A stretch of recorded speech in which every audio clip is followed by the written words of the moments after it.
drive, center field, diving catch. Ciani has the ball, pops away. A run is in. Adonis in second. We're tied at 4. Line drive into left field. That'll score 1. Here comes Herrera around third. He's going to score without a throw. And justice is served for Michael Ciani. A 2-run single for the Cardinals. Let's get dancing on Wednesday. It's the Fast Lane on 101 ESPN with Andrew Marsh, Carey Davis, and Jamie Rivers. I'm Anthony Stalter. 202 Your Time Check is brought to you by Clarkson Jewelers, an officially licensed Rolex jeweler. You heard Chip Carey on the call, Bally Sports Midwest, as the Cardinals, pretty gritty victory last night, I thought. I mean, the fact that you had the Michael Ciani play, no play, Ryan Helsley giving up a save and then generating a win. Multiple times the Cardinals could have lost that thing. Matthew Liberatore with an epic inning himself to get in, to get out of that jam. That was fantastic. I thought that was a gritty overall victory. Certainly needed with the Cardinals' playoff hopes on life support right now. So, well done overall. Goldschmidt, huge game. I don't know if you guys want to start with the Ciani catch. If you want to start with the victory, you'll start with Goldschmidt. Well, the Ciani catch to me was puzzling because much like in football, like if you're in full control of the ball, you hit the ground, and then the ball comes out, it's a catch. It's a catch. If you're full control, hit the ground, and then as you're rolling over, the ball falls out. It's ruled a catch. You have to complete the catch. You learned anything from Des Bryant or Calvin Johnson, who had one in the end zone? You basically gotta hand the ball to the referee, or in this case, to the umpire. Well, I'm just thinking that Ciani's catch yesterday was in the glove. Then he lands, the ball is still in the glove. And as he's doing a full scorpion, he's bent in half the wrong way. His heels are hitting him in the back of the head. And the arm had to almost dislocate. To let go. He had to hit. And then the ball comes out. Yeah. To me, that's a catch. He made the play. He even landed, and when he landed, the ball was still in his glove. And then the eventual front roll, although he was bent backwards and into a pretzel, then the ball comes out. Yeah. In my opinion, he made the damn catch. So you have to survive the play. Well, he barely survived. He barely survived himself. You have to survive the play.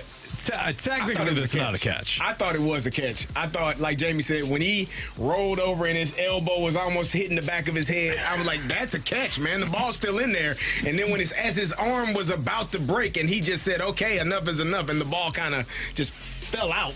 No, that's a catch. Yeah. Is there a certain amount of time it has to be in the glove? No, you just have to survive the play. So I did the stopwatch thing last night. If he's rolling, there's 2.5 seconds in his glove. That's a catch. I mean, look, if he's still rolling and the ball squirts out, it's not by definition, Major League Baseball rules. That rule sucks. Zeus has a good comment in the snake pit. He said, I guess Ciani didn't make a football move, but I thought the ground couldn't cause a fumble. That's what my point was. That was my original thought. Yeah. It definitely looked like a catch to me. I thought it was, I mean, literally, I'm like, good, got it, game, we're good. No, don't worry about it. Nah, ball's out. Wait, what? Okay. Yeah. The baseball is out. Oh, yeah. I was like, I didn't see that part.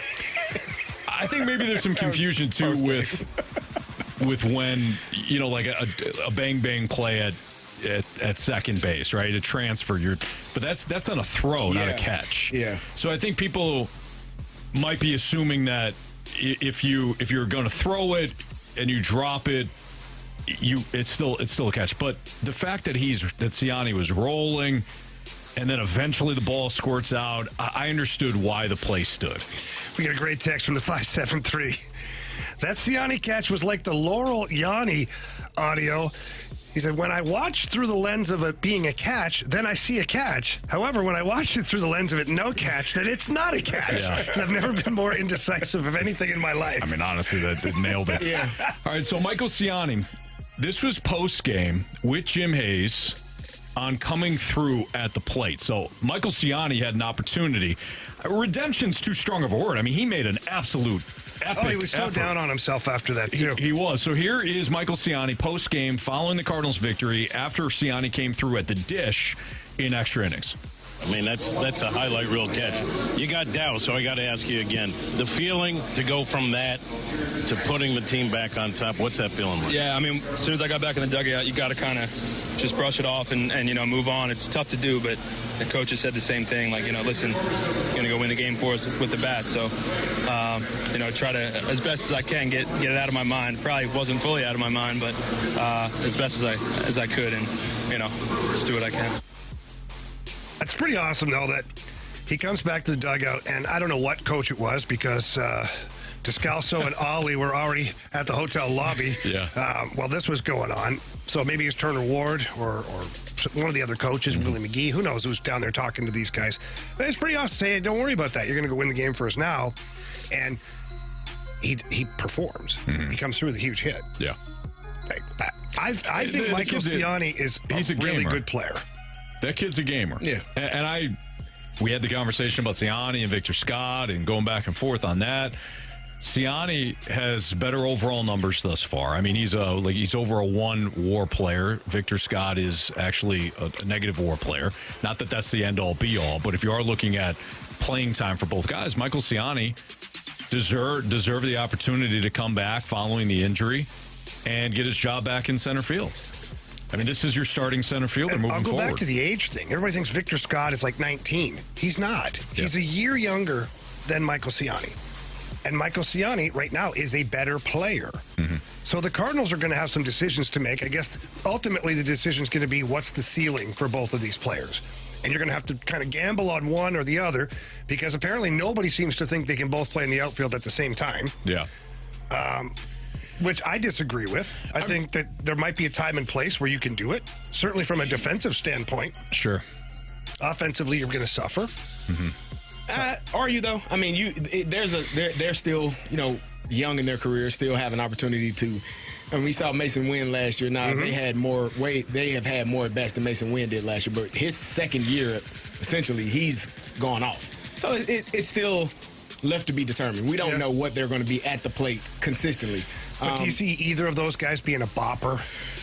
I mean, but who is a bopper in left field right now for the Cardinals? Nobody really. Okay, you're right. Unless Newt's bopping the ball all over the yard. Or missing it, just flat out missing it. Guys, he's trying. Was he? Yeah. I don't know. I think the effort's fine. Good effort. More about the execution there you at go. this point. That's bad play. Speaking of execution, man, Paul Goldschmidt is red hot. He has been outstanding over the past 7+ days now. He has looked good. Is it too little too late? I don't know. The Cardinals right now are 5.5 games back in the wild card race, so they're still technically in it. Jamie, we were talking about this. You're 70-69 right now. You got to win another 15 to 17 games. I think you have to win up at minimum 17. I think 87 wins is where the mark is going to be to get that third wild card. Yeah, I mean 5.5 games back. That's a lot. We're just talking about the wild card. Yeah, and it's not just that it's a lot. There are too many, in my opinion, too many teams in front of them. Like you still got 3 or 4 teams in front of you. If you're chasing down the Braves, like it's going to be a tough task to not only win those games, but also assume that those teams are going to be losing while you're winning.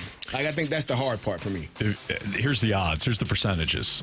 The Cardinals have a 1% chance to make the playoffs right now, according to ESPN.com. So you're saying there's a chance. There it is. Braves 75.5% chance. 75. So the Braves have over a 75% chance, percentage-wise, to make the playoffs. Yeah. So it's all to ask. But hey, you win series. You have another opportunity to win a series tonight against the Brewers. It's a big series, too. You had the series against the Yankees. We didn't have them winning that one. The Cardinals did. So you're to the end of the season now. So you put one foot in front of the other here. What do you guys think of Matt's? Yeah, he's whatever. Yeah, it's fine. I don't know why you all are so disappointed in this starting rotation. I don't know why you're... Carey, have you watched it? No. Here's why I don't. Because you're going to get... You ever had a meal... I know you've done this, and you've probably done this to your kids, right? You had a meal that you didn't want to eat, and your parents say, you're going to sit there until you finish it. Yeah. I've done that to my children. It was liver when I was a kid. And you might sit there for days. But guess what? I fell asleep at the table at like 10 p.m. I'm like, you're not going to break me. I'll wait this out. I'll wait this out. You're going to eat. Then Mom went and got a blanket and put it on me. I was like, son of a... Sit there. Uh-huh. That's what you're going to get next season. So you're going to enjoy it, Jamie. You're going to eat it, and you're going to enjoy it. You may not enjoy it, but you're going to. But that's the damn meal. And enjoy it. You don't have to enjoy it, but this is the damn meal. As long as I eat it, sit here. Doesn't matter. Doesn't matter. Okay. You're going to sit here and you're going to eat this meal. And I don't give a damn if it takes you till 2 o'clock in the morning, but you're going to eat. Because this is what's prepared for you. And it's pretty much equivalent to liver. There's no alternatives. Nothing else in the house. This is all we got for tonight. Now, tomorrow we might have a different meal, maybe not. But this is what you're going to have. This is what you're getting with the Cardinals 2024 and 2025. Well, at least the meal's starting to taste a little better. There you go. Right? Put some hot sauce on it, some salt and That's pepper. it. The meal's the same. The meal's the same. You're right. The meal's the same, but you found the barbecue You sauce. found something to put Or on the top ranch of it. dressing. There you go. Something, whatever your condiment is. Whatever you need. Hot sauce, barbecue sauce, whatever it may be. All right, it's the Fast Lane on 101 ESPN. Each week, the Fast Lane, that's us and the Rizzuto Show, battling in the Pick'em Challenge. But sometimes we come together. We get together, especially at bars. That's just what we do. Hang out, watch some football in person, and you can join Scott Rizzuto from the Rizzuto Show and our very own Carey Davis this Thursday, tomorrow night. Ravens Chiefs, 6:30 to 8:30 at Hot Shots in St. Charles. Go watch the NFL season kickoff Thursday night. Get signed up for some 101 ESPN endpoint giveaways and enjoy some cold Bud Light as well. That's this Thursday, 6:30 to 8:30 with CD and Riz at Hot Shots in St. Charles. It's all brought to you by Bud Light. That should be fun. You got a great game. Oh, yeah. It's going to be a great game. Early on, Ravens, Chiefs. Football is back. That's a rarity, best though, day of the too. year. The last couple of years, the Thursday night games have been, for the most part, less than desirable. Well, your Lions played the Chiefs last year on Thursday night, opening kickoff, I believe. Yeah, it's like they had the good first game of the year, Yeah. and then after that, it's like you're going to get the Panthers and the Bears at some point. Yeah, probably. You know? Yeah. But you start off right. Is that the Amazon game Thursdays? Yes. Okay. Yeah. You got a Friday night game, too. What? Packers, Eagles. Well, I think this Thursday it's NBC. NBC is usually the opening week, night, sure. yeah, and then it NBC. switches to Amazon. Yep. All right, Torey Krug. He had a press conference today, got very emotional. We'll talk about that and whether or not Torey Krug got his fair shake here in St. Louis when it was all said and done. I know fans, they may hear that and they might get a little prickly, but we're going to talk about it next on 101 ESPN.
sitting down with my wife and my family, I never thought I'd have to get the surgery this soon.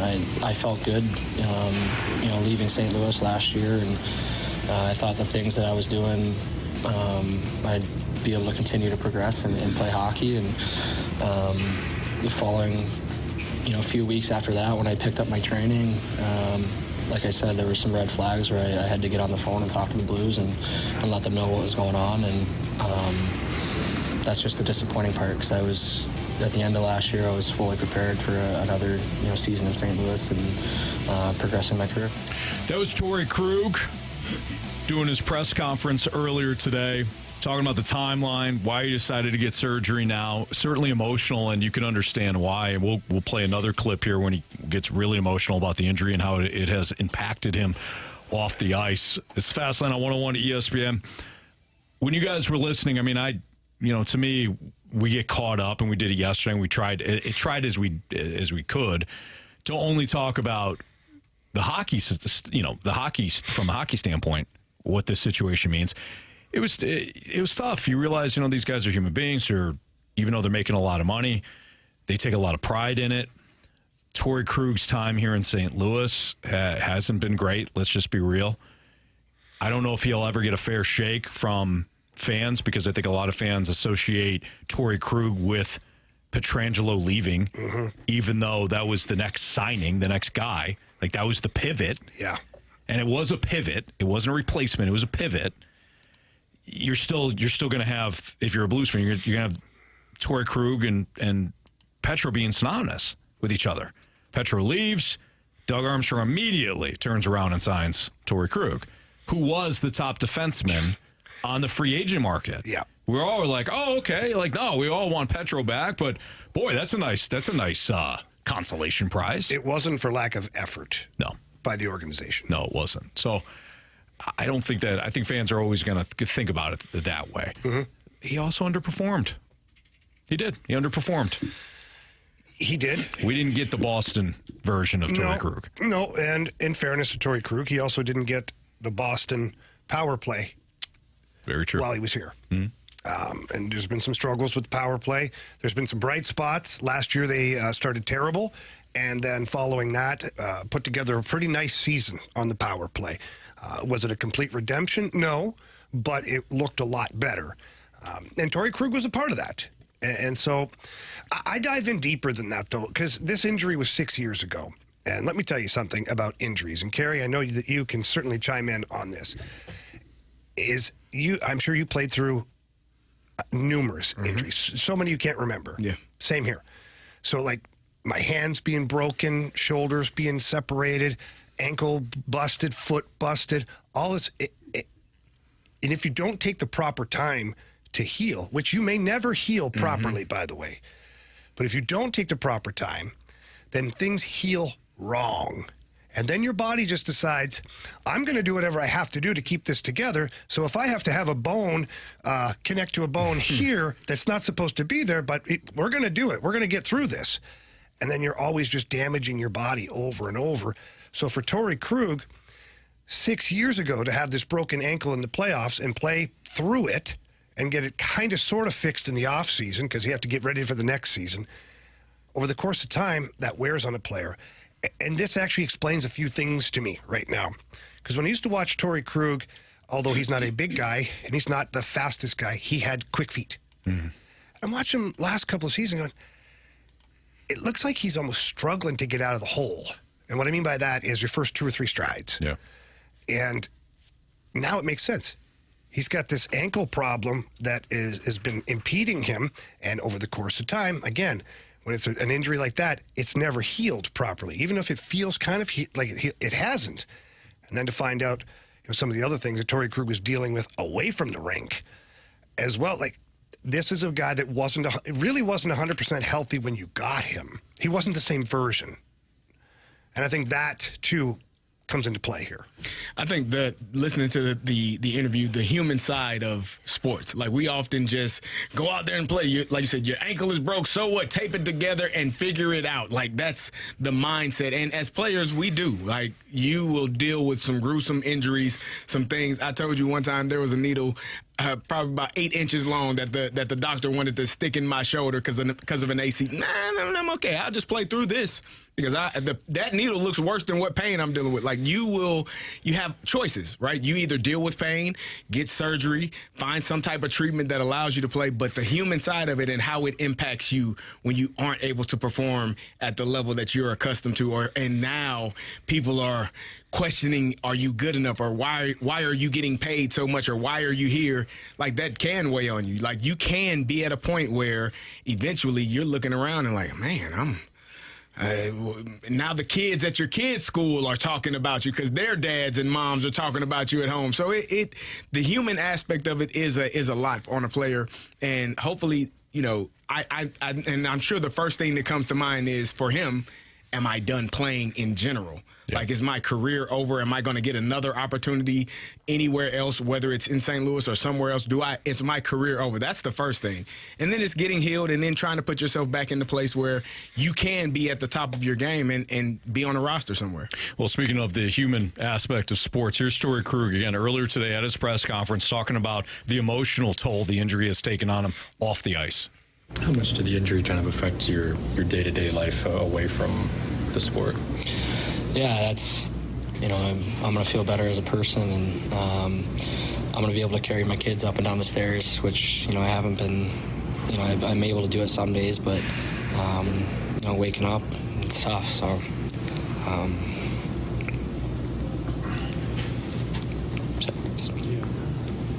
Timetable for when you plan to have this done? Next couple weeks. You're going to catch yourself around the rink still? I mean, as often as you can, maybe even, I don't know, in sort of a sense, kind of coaching the guys along. Sorry. No, that's understandable.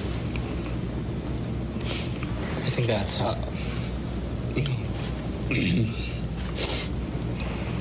it's a big part of, like, the people that are around you. And like I said, the Blues have been amazing. My teammates have been great, so I'll be around for sure. That's what I've known and loved for so long. So, well, that's hard to listen to. Yeah, buddy. I went. That just brought me to a dark place. Yeah, me too. I just went to it like I'm like, oh my God, like it brings back memories. Like you are.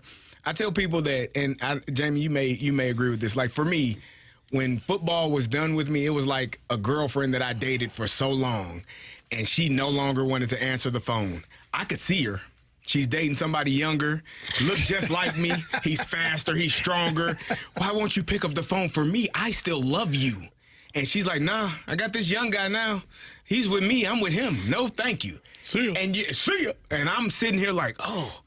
This is heartbreak. It's like a loss. And so I'm thinking as he's sitting there processing that, all of the pain and all of the things he's gone through, it's like, man, I am not even able to do regular dad things, let alone play the game at the highest level, in the highest league. I'm not able to do the things around the house. And it does. It weighs on you mentally, and it can be debilitating both physically and mentally. I'm sure getting this surgery is going to be great for him, for his body, hopefully for his spirit, and he can get back to doing the things that he loves to do. Yeah, I think, that's hard to listen to, for me too. Just my career ending with an injury and whatnot. Yeah. It's like, God. But I go one step further. When I hear him this upset, I wonder if he believes that this might be it. Mm-hmm. And the reason I say that, I'm not a doctor, so let's just put that fully out there. The reason I say that is because the injury that he has, the surgery, I don't believe any other athlete that has had the surgery has played following the surgery. Gotcha. And that was discussed a little bit in this interview and whatnot. Right. So he's hoping to get the surgery done, hoping that there's an improvement, hoping he can get back to training. It's going to be an unbelievably long process for Torey Krug. It's going to be terrible. I'm sitting here thinking to myself as you're talking, Carey, I hope that he's got a sports psychologist, someone to talk to, because it's not just the physical. Yeah. It's the mental. It's like being caged, and you can't do anything about it. That, for me, was probably when the career was over, when the girlfriend didn't answer anymore. That, to me, was probably the hardest part of my entire life. Like, you've done something since I was 11, and I'm 30, like 20 years of this thing I've been doing. I retired at 31. Like, I've been doing this one, and it's hard. It's a very difficult. It was the darkest time of my life. Yeah, it is a tough task, and I'm sure, like, and then the I don't know if this happens in hockey, but in football, it's like guys don't even talk to you anymore. Like, guys are on the team, but they don't. If they're still playing, they're like, I don't know. It's like he's got something. I don't want to catch it. It's like you've been exiled. It's like you've been pushed off the bus, and the bus kept going. Yeah. And you see the bus driving around, but the bus ain't stopping for you. Yeah. And it's not the guy's fault, because you know that when you're in the grind of it, you don't have time. You don't have time, right? So if I see you, if like you've showed up at the football field, the guys, oh my God, Carey, how are you? But you're not calling the guy. It is what it is. Yeah. It can be a very lonely time. Jamie Rivers, Carey Davis, I'm Anthony Stalter. Andrew Marsh has got what's trending for us next on 101 ESPN.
101 ESPN Sports Center.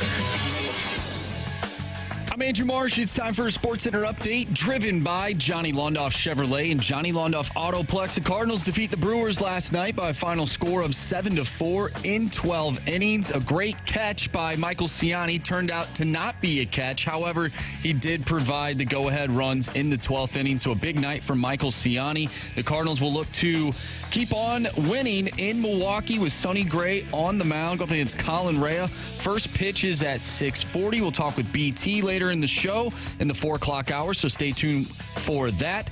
We also just got done talking about Torey Krug as he spoke with the media today on him missing the rest of the 2024-2025 season. If you missed that conversation or if you missed anything from today's show, make sure you go to 101ESPN.com or check out the free 101 mobile app. Just head to the podcast page and you'll find all of our interviews and full shows there. And it's all brought to you by Dobbs Tire and Auto Centers. We have What's Trending coming up next. I'm Andrew Marsh, and the Sports Center update is driven by Johnny Londoff Chevrolet and Johnny Londoff Autoplex. See them at londoff.com. Chevy, together we drive. Are you kidding me?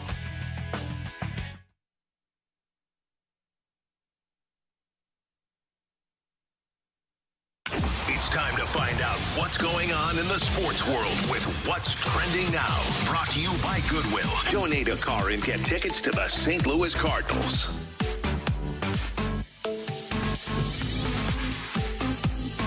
Welcome back to the Fast Lane right here on 101 ESPN with Anthony Stalter, Jamie Rivers, and Carey Davis. I'm Andrew Marsh, and it's time for What's Trending. Gentlemen, last night was the 101 ESPN Fantasy Football Draft. How is everyone feeling about their team? Who do you think has the best team? And how did you get to the process of your draft? What were your thoughts heading into the draft? What was your process last night? I went over the grades earlier from all the teams. There was only a couple of us with A pluses. Myself, we had an A plus, Brandon, right? Kylie. No, they had like a D or a C minus, I think. Jamie and I? Yeah. We had a C plus. C plus, okay, yeah. It was only 3 people with A pluses, Jamie. I'll tell you how those ratings are flawed. It all makes sense after Carey tells us what happened. Here's the thing. I put in a lot of work studying for this draft. The amount of work that is required, nights. I mean, up all night trying to decide who to pick. And, just the luck of the draw, things fell into my lap the way that I wanted them to. Yeah, I was on auto draft. I literally fell into my lap. Oh, man. I didn't study. I was at my son's football practice. I was telling BK, the draft started at 7:30. I looked at my phone at 7:24 like, oh, no. I should do something. I should put someone in my queue. But I just came out of a water break with the kids. We got to get back to practice. Okay, whatever. And so I had a really good draft, though. I looked at my line. I was like, whoo. The computer did a hell of a job. So Yahoo drafted your first 11 picks or 10 picks and then gave basically itself an A. They did. Wow. Yeah. That's hard to believe. They did a great job. If I was grading my own paper, I'd probably give myself an A, too. Absolutely. Yeah. They did a great job. Yeah. Yeah, you and Yahoo did a great job. Well, we were in the back. Like, you had the last pick. Jamie and I had the 11th pick. I had the 5th pick. Yeah, so you probably like your team. Yeah, I don't mind my team at all. I think when you look at the... I think it's solid, Jamie. I think it's solid. It's fine. It's fine. It's fine. You just wait. It's fine. You just wait there, solid. auto draft. You just wait. Has me around 7. I think he has you guys at 9. You two. For yeah, just like the ratings after the draft. Whatever. It didn't. If you don't select a player that it has ranked like with right around the same pick that it has ranked, then Yahoo yells at you. For sure. Like I got a terrible draft. Rico Dowdle in the 12th round, and he's projected to be the starter this year for the Dallas Cowboys. That just came out the other day. Like Yahoo isn't picking up on that. Yeah, no. Yahoo says that's a terrible pick. We had him ranked much, much lower. Yeah. Jamie, you and I were discussing this. I think the team is solid. Yeah. Overall, we got Jonathan Taylor and Puka Nacua and Dak and Stephon Diggs. Joe Mixon. We have some guys, too, that, like, based upon the way their team is going to run their offense, could be really good picks. Absolutely. Like Kyle Pitts. Mm-hmm. He could be instrumental since Kirky can't throw it 10 yards. That's correct, yeah. Wow. What do we need? He doesn't like Kyle Pitts in his draft. Well, here's the thing about Kyle Pitts. I'm tired of hearing about potential. It's go time. When you play for We Bury the Bodies, Jamie and I's team, you need to step up your game big time. Yeah. I definitely went into this draft with like a different mindset. I'm already in other leagues, and so this draft, it was the final draft. And not that it's the least important of all of them, but I think everyone that plays fantasy football, you base the importance based on what your buy-in is. But with this draft, I wanted to be like a little experimental, and I love the QB wide receiver stacks. And so, getting St. Brown in my first round and also having DJ Moore, I wanted to have like a platoon stack of quarterbacks. So that's why I ended up getting Caleb Williams. We'll see how he does. Obviously Carey is huge on Caleb Williams this year. And then I got Jared Goff late just to see what happens. I think he can be a good fantasy. Yeah. And plus, if he's throwing the ball to St. Brown, that's a good stack right there. So I might be platooning my quarterbacks this year, much like what the Cardinals do with their players. Good luck. How'd that work out? Every week you're going to be tormented. Oh, for sure. We'll see how it goes. Yeah, that's really funny. Guys, speaking of the NFL, Michelle Smallman, who we had on the show a few weeks ago, we had her on, and she was ripping Gus for what Gus had to say about St. Louis and criticizing Michelle's fandom, and now she's picking a new team. Well, she has picked a new team, and this is from Unsportsmanlike. Let's react to Michelle Smallman's new favorite NFL team. And you guys know how important home is to me, which is why I'm giving my final rose to... Wait a minute. I don't live there anymore. I don't live in Illinois anymore. CC, give it to the Green Bay Packers. Yeah! I can't do this. No! There we go. Yeah! The Green Bay Packers. Yeah! Go, Pack, go! Let's go! Wow. Marsh, how do you feel being a Vikings fan that she chose the Green Bay Packers? We just have a rivalry now. It is what it is. Yeah. I mean, Jamie's a Lions fan. That's true. Jamie's a Lions fan. Yeah. So? I'm a little surprised she didn't. Buccaneers. I'm a little surprised she didn't go with the Dolphins. Me too. Yeah. Well, Chicago, I thought she was going to go because she talked about marrying her sports fandom with Caleb Williams' career. Yeah. I mean, and she's from sense. Illinois. She went to University of Illinois. Right. They're orange and blue, just like the Bears are. Yeah. It made perfect sense to me. But no. Packers? Yeah. You ever been to Green Bay? No. I have. Yeah. Yeah. You went to a game there? I did. Do you remember who they played? No. You know. Actually, no, I do. It was the Bears. Oh, okay. It was a big game. We flew I was playing with the Red Wings. This is where it's great to have like friends who are really cool. We finished, I don't know, it was practice in the morning. And then Holly and Chelly and a couple other guys were like, hey, we're taking a plane up to Green Bay. We're going to meet up. Brett Favre has some tickets for us. Oh. Very nice. Okay. So I'm like, Holly's like, do you want to go? I'm like, I'm in. Yeah. We get on the plane, and Kid Rock's on the plane. Hank Williams Jr.'s on the plane. Chelly, Holly, a bunch of other times. people. I was like, okay. It's unbelievable. Fly right in, get a limo over there, and go in, and that was... Yeah, you just do your thing. Hanging out with just absolute rock stars. I was a fly, just hanging off the tail a little bit. Nothing wrong with that. All I got to do then, I knew my role too. All I got to do is make them all laugh and have fun. Yeah, and then just disappear. You ever see? Are you a Seinfeld fan at all? All right, so George. I mean, I'm okay. I didn't watch it like religiously though. There was a show where there was an episode where George Costanza he would like leave everybody hanging after a joke. So he would make a joke, and as soon as the room laughed, he goes, "I'm out," and he'd just walk out. Just wind up. Everybody loved him.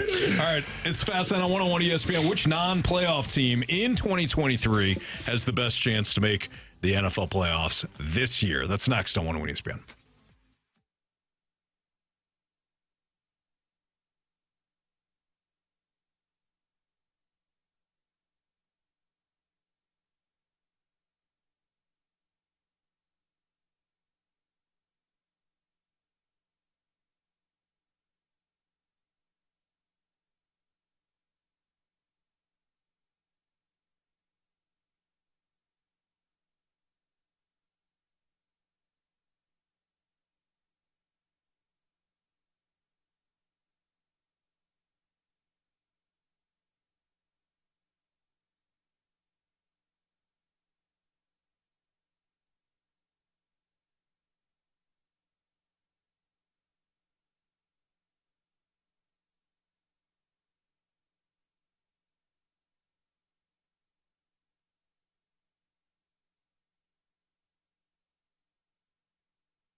It's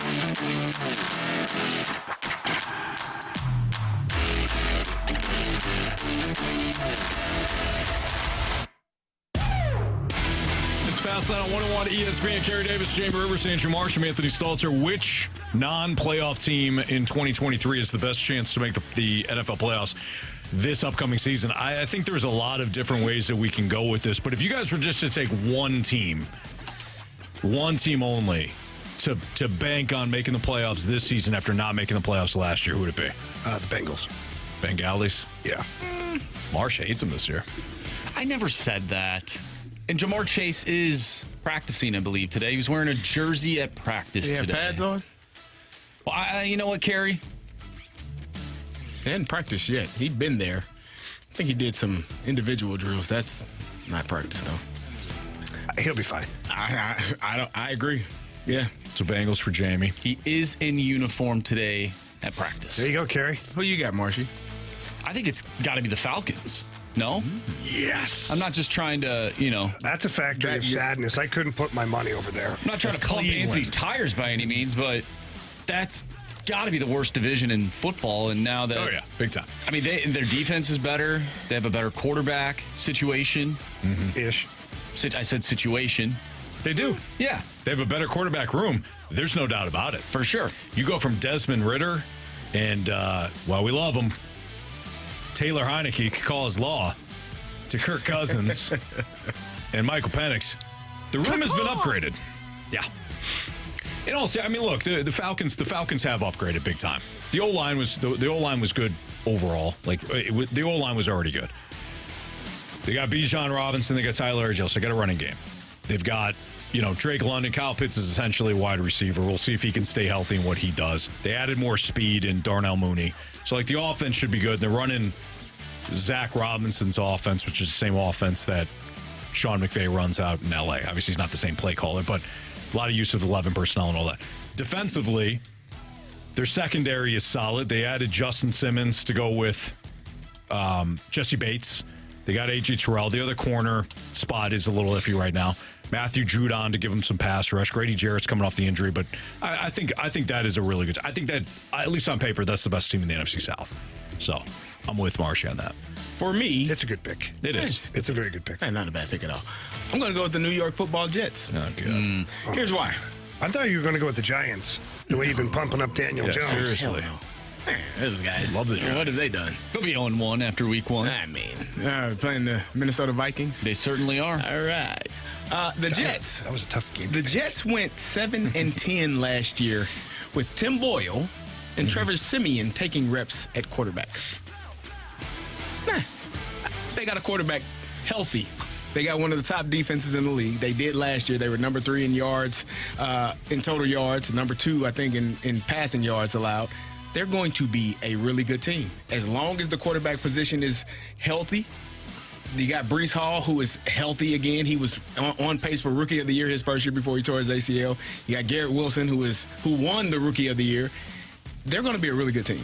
So I'm excited about the Jets. I think, people can, and Jamie, your face is frowned up. I know. I can, it's like you smelled something terrible in here when I said the Jets, Jets. I know you thought I was going to say the Bears. Yeah, I sure did. That's Carey's next tattoo. Never let them know what you're doing. The Jets is where I'm going. So here's why I have a problem with your Jets. That conference is loaded. The conference? The conference is loaded. The division isn't. Yeah, but they're not going to win the division. You don't think the division is solid? No. New England stinks. They do. But Buffalo. You don't like Buffalo just because they traded away Stephon Diggs. Correct. You don't get. Who the hell is catching passes for the Buffalo Bills? You got two tight ends. They got an elite quarterback. You got that Keon turns Coleman. the ball over a lot. Who's catching passes? You get into the red zone, he's still Josh Allen. Do you not think Josh Allen's an elite quarterback? I think he's got elite talent. He's got elite talent, but I think he forgets what color uniform he wears from week to week. That sits in play. He throws it to the other team too much, and he turns it over. He fumbles the ball too much. You have issues with ball security, sir. That's what we call it. Huh? Yeah, ball security. You got to take care of the ball.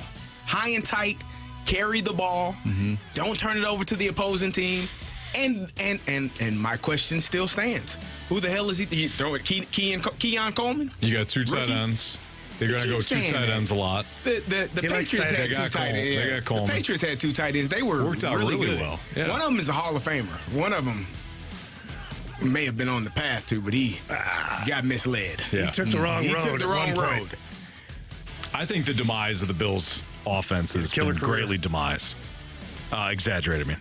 You think the demise of the Bills' offense? Who's running the football for the Bills? They don't even. You got James Josh Cook. Allen. You got James Cook. Man. Well, you know what? Starts this weekend. You get to watch. You get to see in person. I think that at worst, the Jets can finish second in the division. Okay. Because I think the last two teams, third and fourth, will be the Bills and the Patriots. All right. So you didn't give us yours. Who was yours? I think the pick is the Falcons, but since Marsh took that, I'll go another route. I'll say the Chargers. Jim Harbaugh has won everywhere he has gone. Everywhere. Run the ball. He's got. Might have to. Yeah. He's gonna have to because they don't have receivers either. And I realize they don't. I realize that the running back situation's up in the air. You got Gus Edwards. You've got J.K. Dobbins, but Harbaugh has figured it out. Everywhere he has gone, he won to varying degrees. Right, won at San Diego State to varying degrees. Stanford, the 49ers, Michigan. It might take him a year, but that team will be physical. They'll be ready to go in December. How many tight games have the Chargers lost over the last couple of years just because they do not have coaching? Too many. I think maybe the most in the league, to be honest. Defense is going to be solid. I think they're a wild card I think team. the Chargers, the defense, Khalil Mack, they're a little bit. They're getting. Derwin James is still an elite player. Bosa is still an elite player. But I think that defense may be getting a little bit older. And again, you lose two of your top receivers, really three, because Austin Eckler was also a great receiver out of the backfield. Mm-hmm. You lost three of your top receivers over the last couple of years in Mike Williams, Keenan Allen, and Austin Eckler. He was never healthy. He was never Mike Williams. But Mike Williams, and again, always hurt. I get it. Yeah. But he was a big play waiting to happen. We all can agree to that. He just couldn't stay healthy. I don't know who they're throwing the ball to.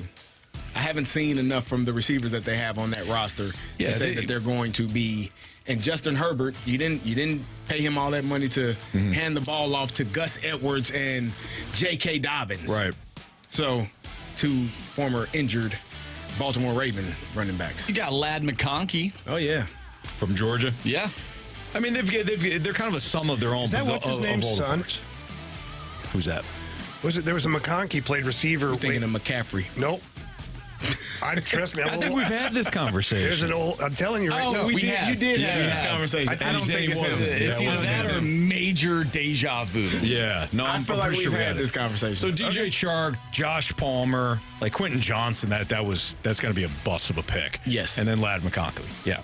Hayden Hurst at tight end, Will Dissly. They're not, like on paper, they are very uninspiring. I know that team is going to be well coached, and I think they sneak in as a wild card. I'm telling you what they're going to do is my pick is Atlanta. They're going to run the ball, because they got 3 first-round draft picks on that offensive line. Yep. Just got one this year as well. They a year from now, they may have the best tackle situations in Phil McConkey. Was it tight end? I'm figuring that out. I think he was a receiver with the Bills or the Giants. That's it. I remember Phil that. McConkey, right here. American football, wide receiver, played with the Giants. There you go. The Packers, the Cardinals, the Chargers. Quite a few teams. There you go. With the Giants. I think did he win a Super Bowl? In 90, 91? No, he was there from 84 to 88. Oh, just missed it. Just missed it. Sorry about you. Yeah. All right, let's see. Fastlane on 101 ESPN. Paul Goldschmidt continues his late season surge. Is it too little, too late for him? And can the Cardinals piece things together before it's too late? We'll talk about it next on 101 ESPN.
2-2 pitch. Swing and a drive. That's hammered toward left.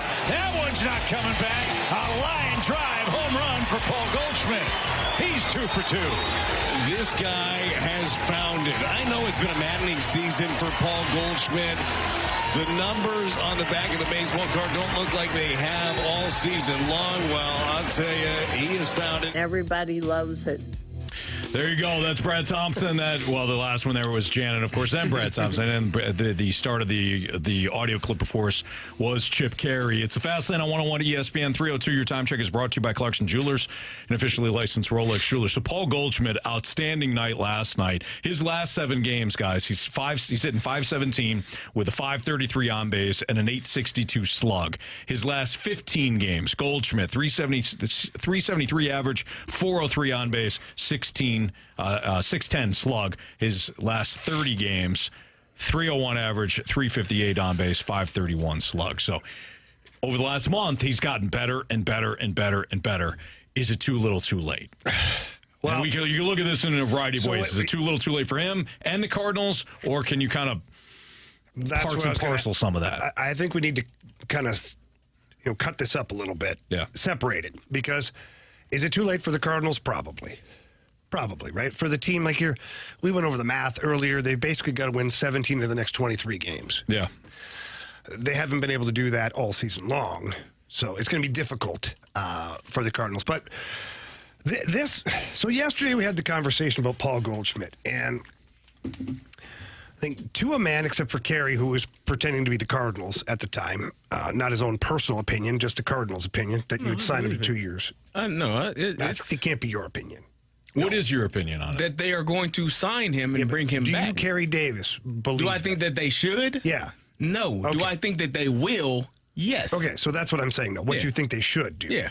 And I think the general consensus was like, okay, Paul Goldschmidt had a nice career here with the Cardinals, but we're going to go our own ways. Then last night happened, and it got me thinking.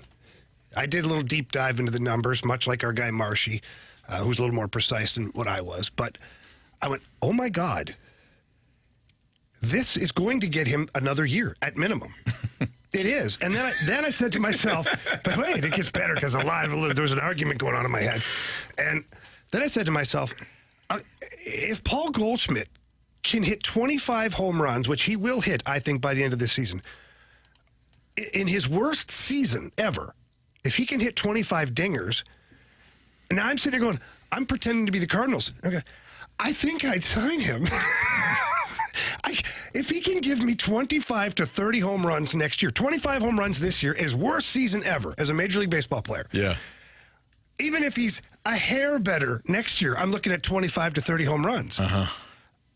I think I'd sign him. Now, this is all depending on what the money would be.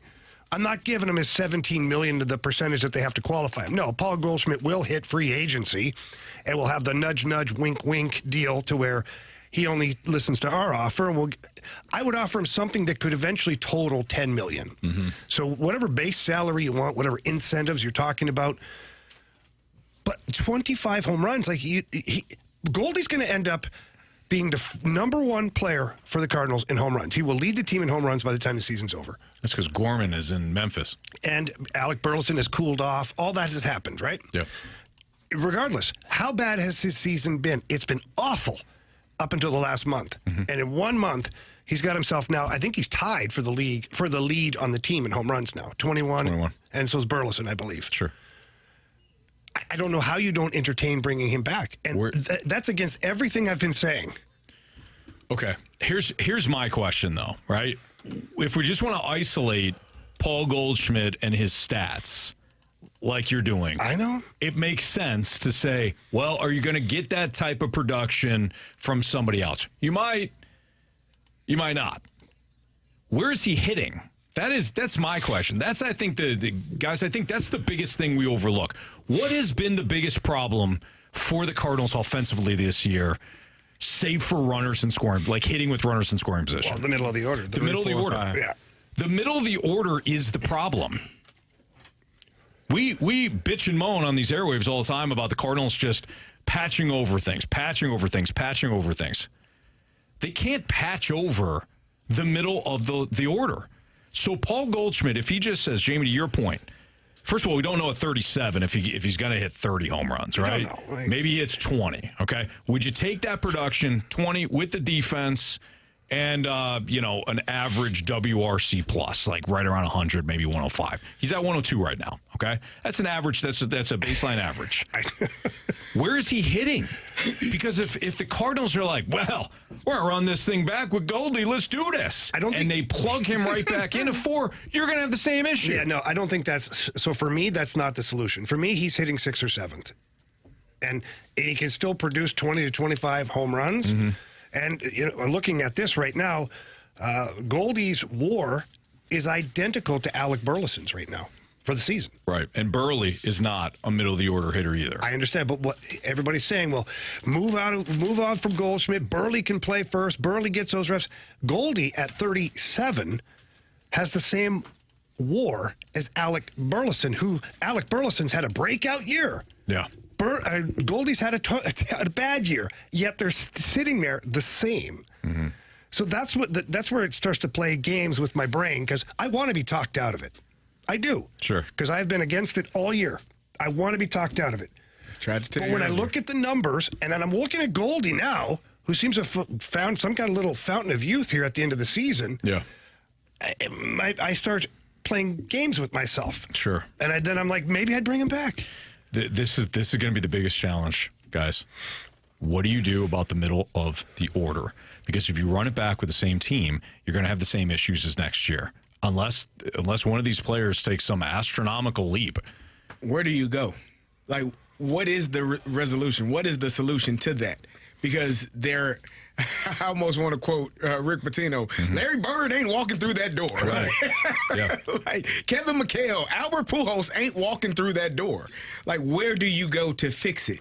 You have a bunch of 6-hole hitters. Okay. The whole damn team is a 6-hole hitter. So bringing back Goldie, in and of itself, Jamie, I don't think you're wrong. Like in a vacuum.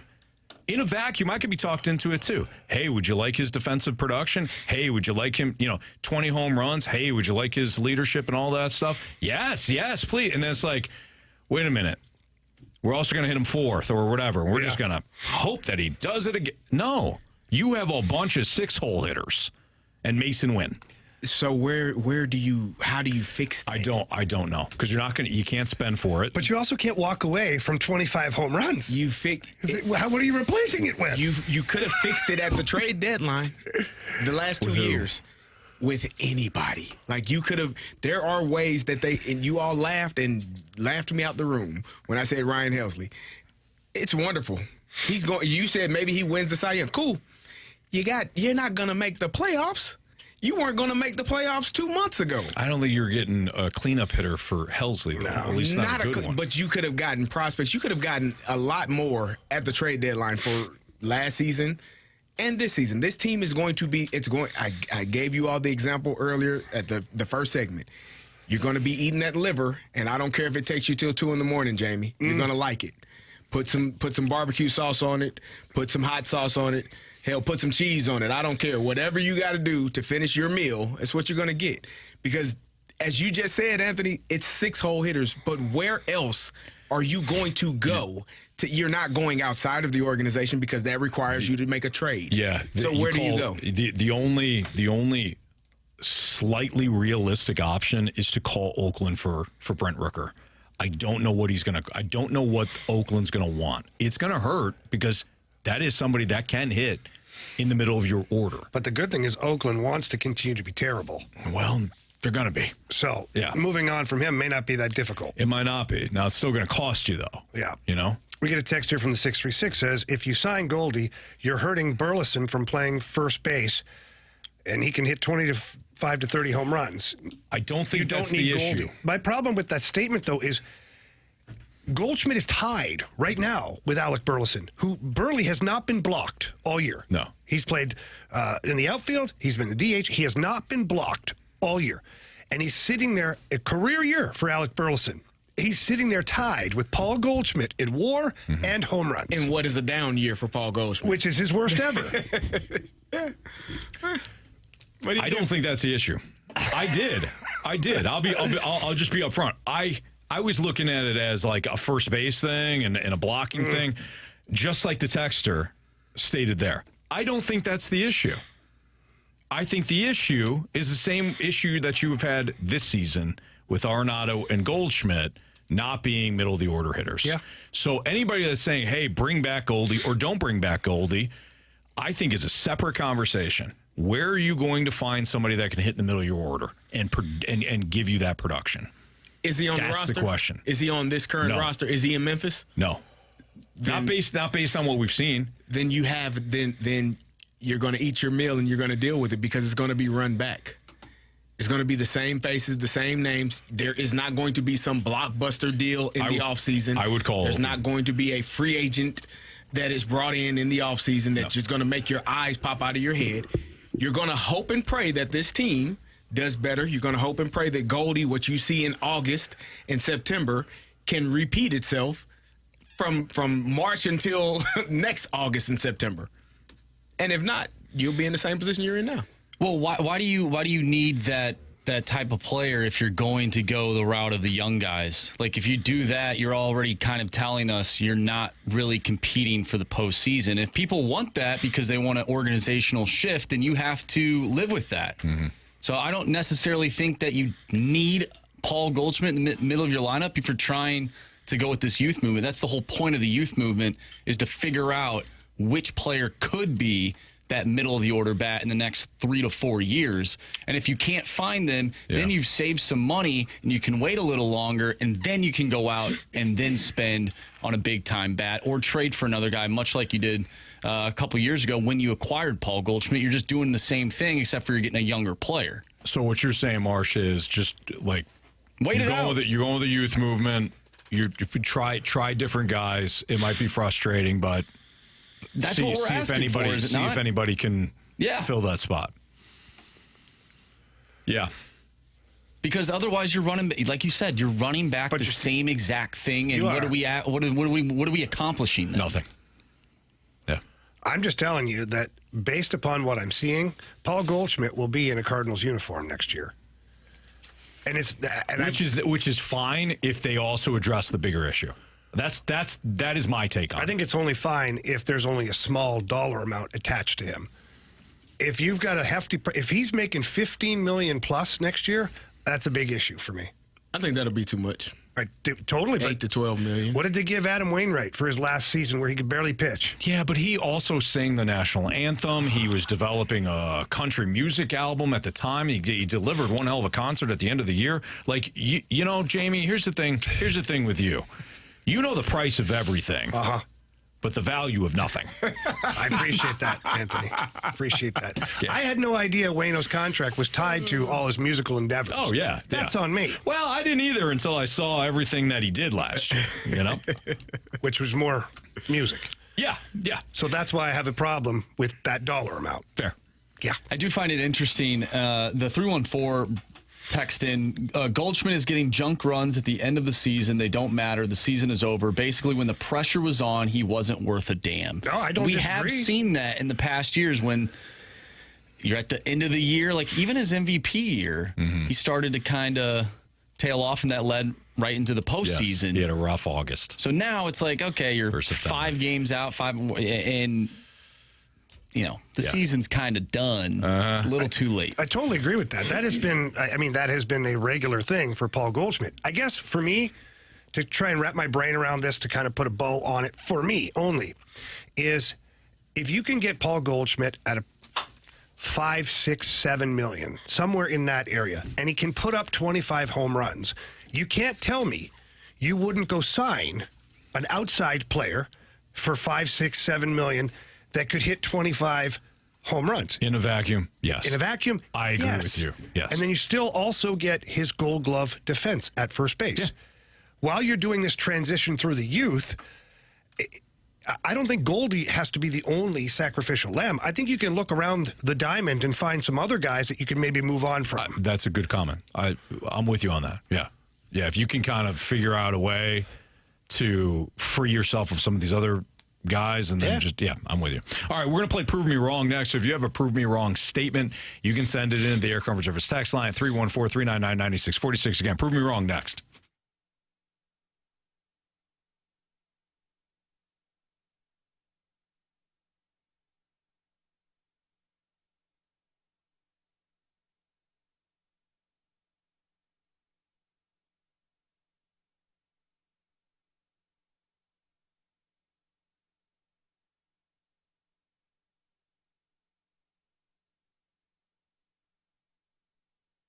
Your next new car, truck, or van, or SUV is waiting for you at Auto Centers Nissan out in Herculaneum. They have over 700 vehicles all in one location so that you're bound to find the right car, the right truck, the right SUV that fits your style and your budget. They do a great job, too, of offering different deals and incentives, but they also have financing options for everyone. So if you're a first-time buyer, you don't know what you qualify for, maybe you have some credit issues or some credit challenges, Auto Centers Nissan Herculaneum, they understand all situations, and they will still find a way to finance that vehicle for you.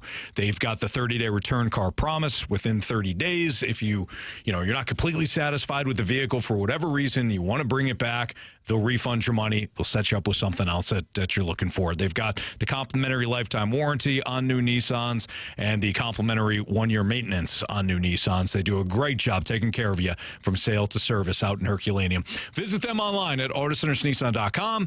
Check them out again in Herculaneum. It's Auto Centers Nissan.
Prove me wrong, kids.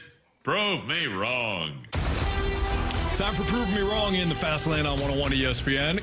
Carey Davis, Jamie Rivers, Anthony Stalter. We are the law firm of Davis, Rivers, and Stalter. And we step into the courtroom of the Honorable Andrew Marsh. He's got a great shirt on. That is an awesome. Oh, it's a great shirt. It's amazing. Hat combo, quite frankly. Wonderful. Yeah. Flow. I like the flow with the hair coming out. Clearly, Carey and I are on the same page. We just continue to wear the same color outfit or shirt or whatever you want to call you guys are locked in. Sweater. Yep. So looking good. Thank you. So this is Prove Me Wrong. This is when you send in a statement, sports or otherwise, to the Air Comfort Service text line, 314-399-9646. And we, as in me, Carey, and Jamie, we have to tell you why you're wrong. We have to prove it. And Marsh is the judge, jury, and executioner. Here we go. From the 314, prove me wrong. Devil's advocate. St. Louis is full of fair weather fans, and attendance will say if the Blues have young team issues. You're calling St. Louis sports fans fair weather? Are you kidding me? The Blues didn't make the playoffs 2 years in a row, and you still had a hard time finding a seat at the Enterprise Center. Yeah, the Cardinals right now, attendance is dipping, but how many years, how many decades has it been to where the fans have shown up religiously? We heard Greg Amsinger right here on these very airwaves talking about the terrible teams in the 80s that he remember watching growing up, yet there was over 30,000 people in the stands on a nightly basis. St. Louis City, SC, half the city wouldn't even, MLS, new soccer fans, they show up in droves. That team's not doing well this year. Pretty packed house. Carey, you were there, right? Oh, yeah. You saw it. Mm-hmm. Packed house.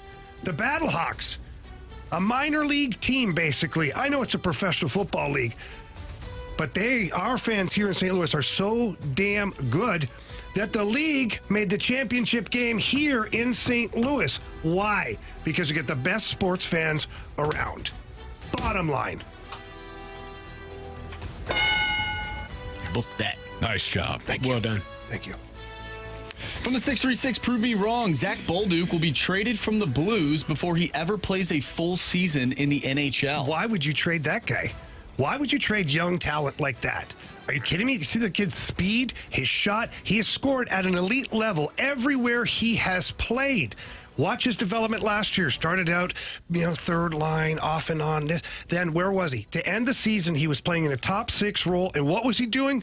Producing. Dominating. What's the number one name, apart from Dalibor Dvorsky and Jimmy Snuggerud, the number one name that the Blues front office talks about in a very positive way? Zach Bolduc. Mm-hmm. He's a great kid. The older guys love him. He works his butt off. He's always asking the right questions. No chance that kid's going anywhere. Shoots the puck hard, too. He does. Yeah. Real hard. Love it. The harder, the better. Well said. Always. Yep.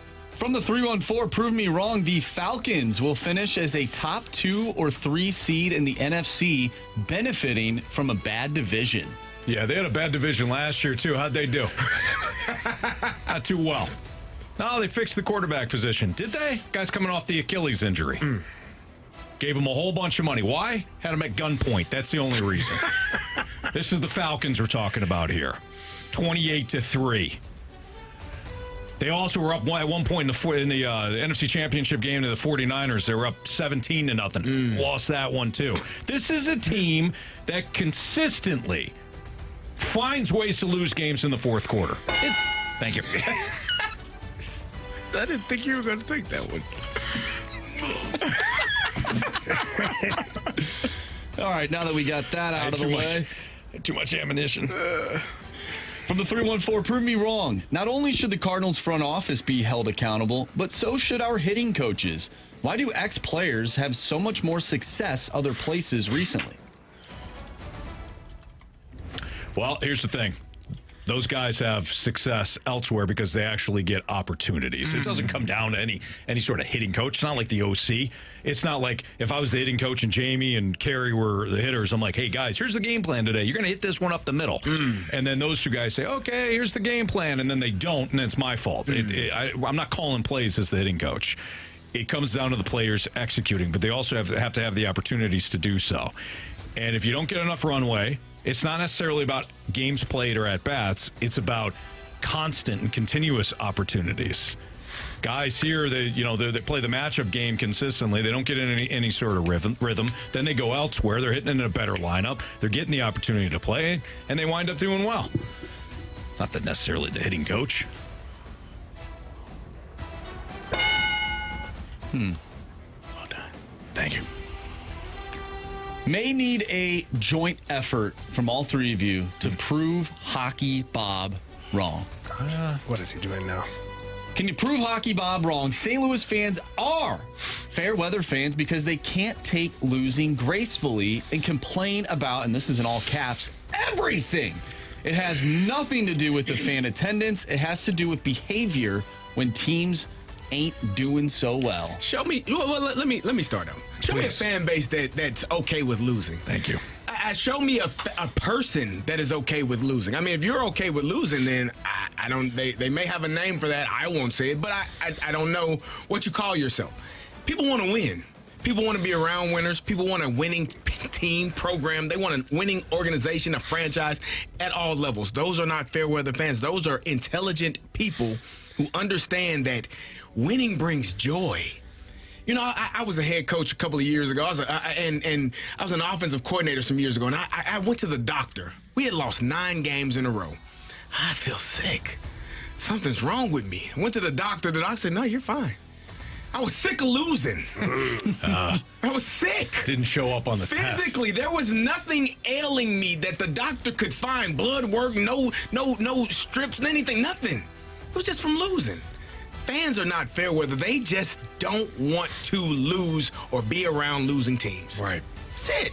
They got passion. Of course they're going to complain. Show me a fan that isn't passionate. I'll show you someone who really isn't a fan. There you go. Exactly. So let's see. Somebody that has no passion and doesn't and likes losing. Yeah.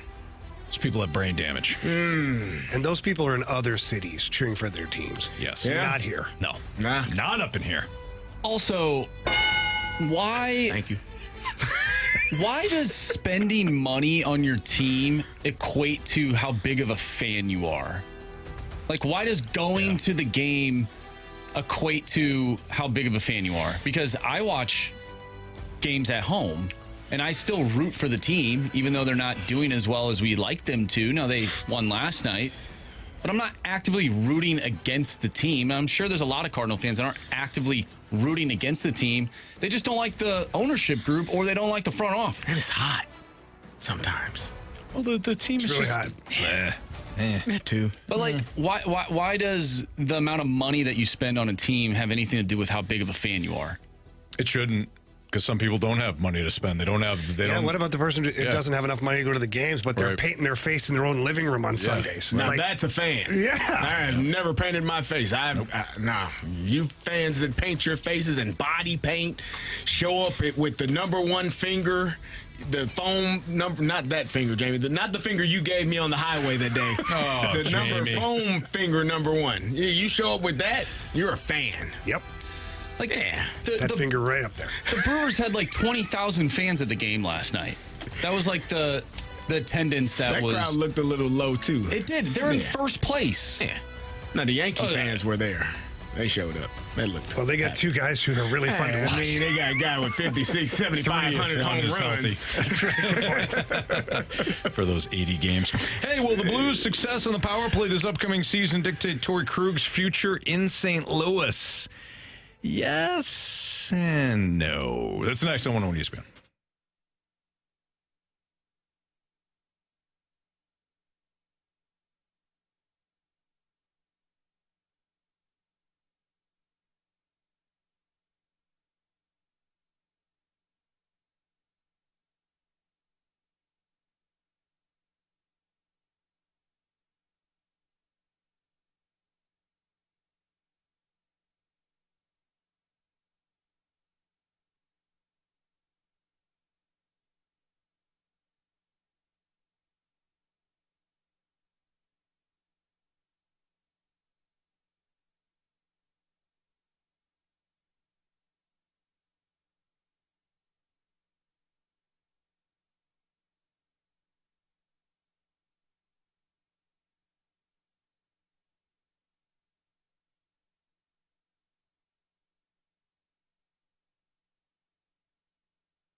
101 ESPN Sports Center. I'm Andrew Marsh. It's time for a Sports Center update brought to you by Saliga Heating and Cooling. The Cardinals defeat the Brewers last night by a final score of 7-4. They'll take on the Brewers once again, looking to get the series win. Sonny Gray on the mound going up against Colin Ray. First pitch is at 6:40. We'll talk with BT at 4:30, so stay tuned for that. We also discussed Torey Krug's presser earlier today. He was a little emotional discussing his injury. Thank you, Anthony. His injury. He will be out for the 2024-2025 season. We're going to dive more into the Blues coming up next. Will the Blues' success on the power play this upcoming year, will that dictate Torey Krug's future in St. Louis? We'll discuss next right here in the Fast Lane. I'm Andrew Marsh, and the Sports Center update is brought to you by Saliga Heating and Cooling, an independent American Standard heating and air conditioning dealer.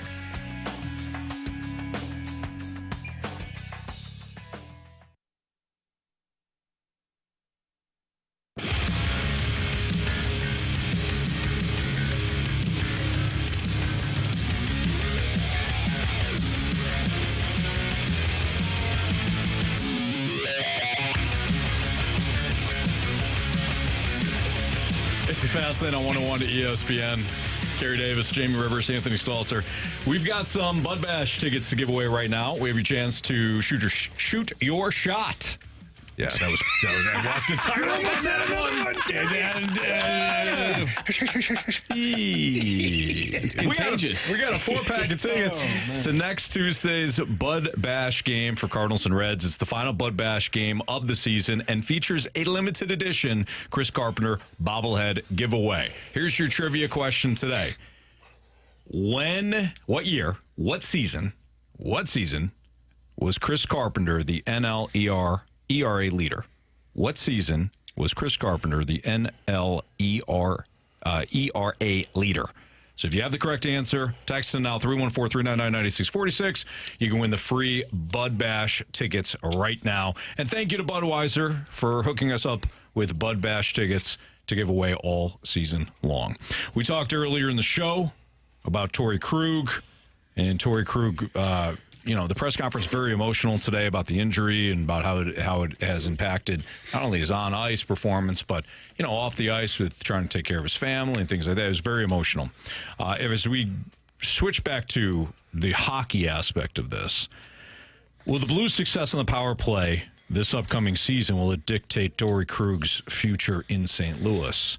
Based on how you're talking today, guys, I don't know if it's a stretch to think that, he unfortunately may never play again. Like, I hate to say it, but the way he was emotional, it looked like this was somebody that is coming to grips with what could be a career-ending injury. Or a really difficult process, grueling, sure. Period. So I don't think that Krug's injury is going to impact the Blues' power play. I think the Blues now are in a spot where they need to move forward and figure out this power play without Krug. Yeah, I agree.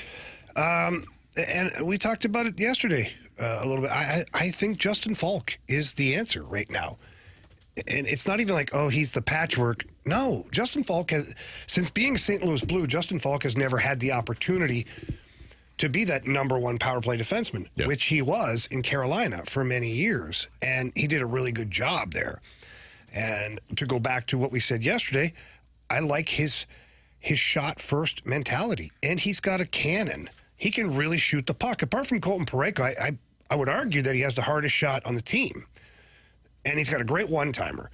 So all of that can translate to goals. I mean, Jake Neighbors, how many more goals do you think he might be able to score if that puck gets shot twice as much? Yeah. And there's rebounds or deflections or things that are happening around the net where he can benefit from it. And the shot creates chaos on the power play. It does, because then the puck is behind the players. Once it gets to the net, the puck is behind the players. The defending players have to turn and find the puck. The attacking players usually have eyes on it. Mm-hmm. So that comes down to puck retrievals after that. And you keep the play going. The chaos turns into goals. So why not give Falk an opportunity before this? Was it because of Torey Krug? It's because of two guys, Alex Pietrangelo and Torey Krug. Never heard of the first guy. Yeah, that first guy struggles. Yeah, no. But that's why. Because you didn't need him there. You didn't need him to be QB1, as we'll call it, because you had Alex Pietrangelo, who did a really good job of that over his tenure here in St. Louis. Makes sense. And then you signed Torey Krug to be that guy. You didn't sign him for his shutdown defensive abilities. You signed him because he was a good point getter and a quality quarterback on the power play. So then Justin Falk, he was relegated to the second power play. Mm-hmm. And although you're technically on the power play, the second power play unit, on a good day, you're getting 45 seconds of every penalty. On a normal day, it's probably like 30, 25. And you expect, what are you going to create miracles in that point? Right. And most of the time you come on, it's because the puck's been shot back into your own end. So now you got to go from behind your net into the offensive zone, set it up and score somehow. Like you're getting power play time, right? But just not quality power play time. And so Justin Falk has never really had a run in St. Louis of quality power play time. Will he be that guy for this year? I don't know, but he would be my pick to be the first one to try in that spot. Now, I know in preseason, Scott Perunovich is going to get ample opportunity as well because the Blues still have to figure out what they either have or don't have in said player. And once they figure that out, some of those other decisions might be easier. Can you answer this question? Because we get it every time we talk about this from the text line. Why can't Colton Parayko be the quarterback of the power play? I've explained this. We get it every time. I've explained this no less than 57 times. Maybe people don't. I'm not even going to exaggerate. I wouldn't say 1,000, but easily in the 50s. Can you do it for 58? A 58? Yeah. So Colton Parayko skates well, moves the puck fairly well. He's got a really hard shot, doesn't really know where it's going sometimes. He's just not an offensively gifted mind on the power play. Would Colton Parayko be great on a power play where you had two defensemen and maybe he's just in the shooter spot? Maybe. But he also does have some control issues when he shoots the puck, especially when he winds up for that big slapper. Like, that thing's going to come in at 100-plus miles an hour. You kind of have to know where it's going, or you might murder one of your own players. Seriously. Depending on who it is, you know. I mean, sometimes, but if that guy's on the power play, you probably need him. Okay? And it's a different world being an offensively gifted player rather than just being a good offensive player. Sure. And those guys find the seam passes. Those guys have the fake shot, walk the blue line. They just look different on a power play, and they create more offense on a power play. And Colton Parayko, he can be, I think, a second power play guy, but he's just not that guy. And it's okay. He doesn't have to be that guy. Those guys are making $10 million a year. The guys that can play good defensively and run a power play, they're making $10 million a year. Yeah.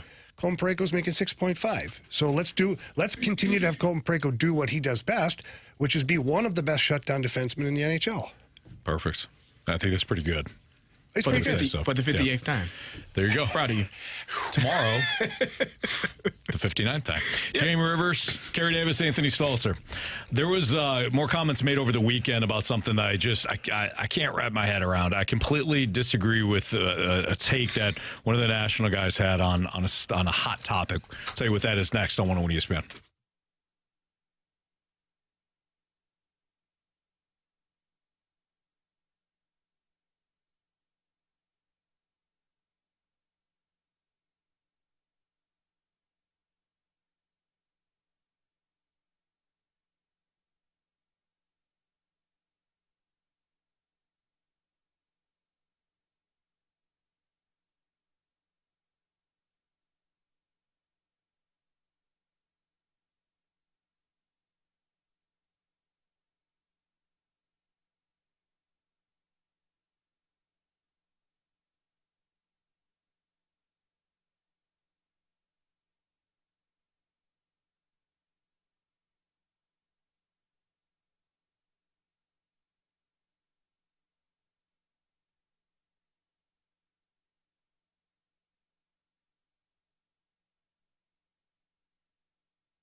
At halftime of the Clemson-Georgia game on Saturday, I was watching as Booger McFarland was talking about how the college football expanded playoffs is going to ruin the regular season. And this is not a unique take. There's a lot of other media members that feel the same way, that the regular season now becomes minimized because of the expanded playoff.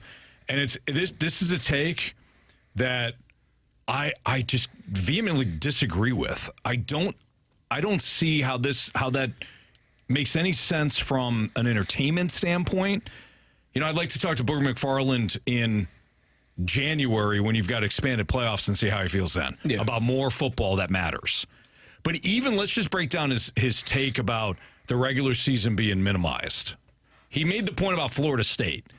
Florida State went to Ireland, and I'm paraphrasing what he said. Florida State went to Ireland. They lost to Georgia Tech, but it's okay. You can lose, no problem, and you can still make the playoffs. True, but you basically have to run the table now if you're Florida State. And now we know, obviously, they lost the other night too. So if you're a team and you lose early, do you have an opportunity to improve throughout the season? Yeah. But if you lose, you're putting a lot more emphasis on you better not lose again. Here's the other thing, too, that I don't understand.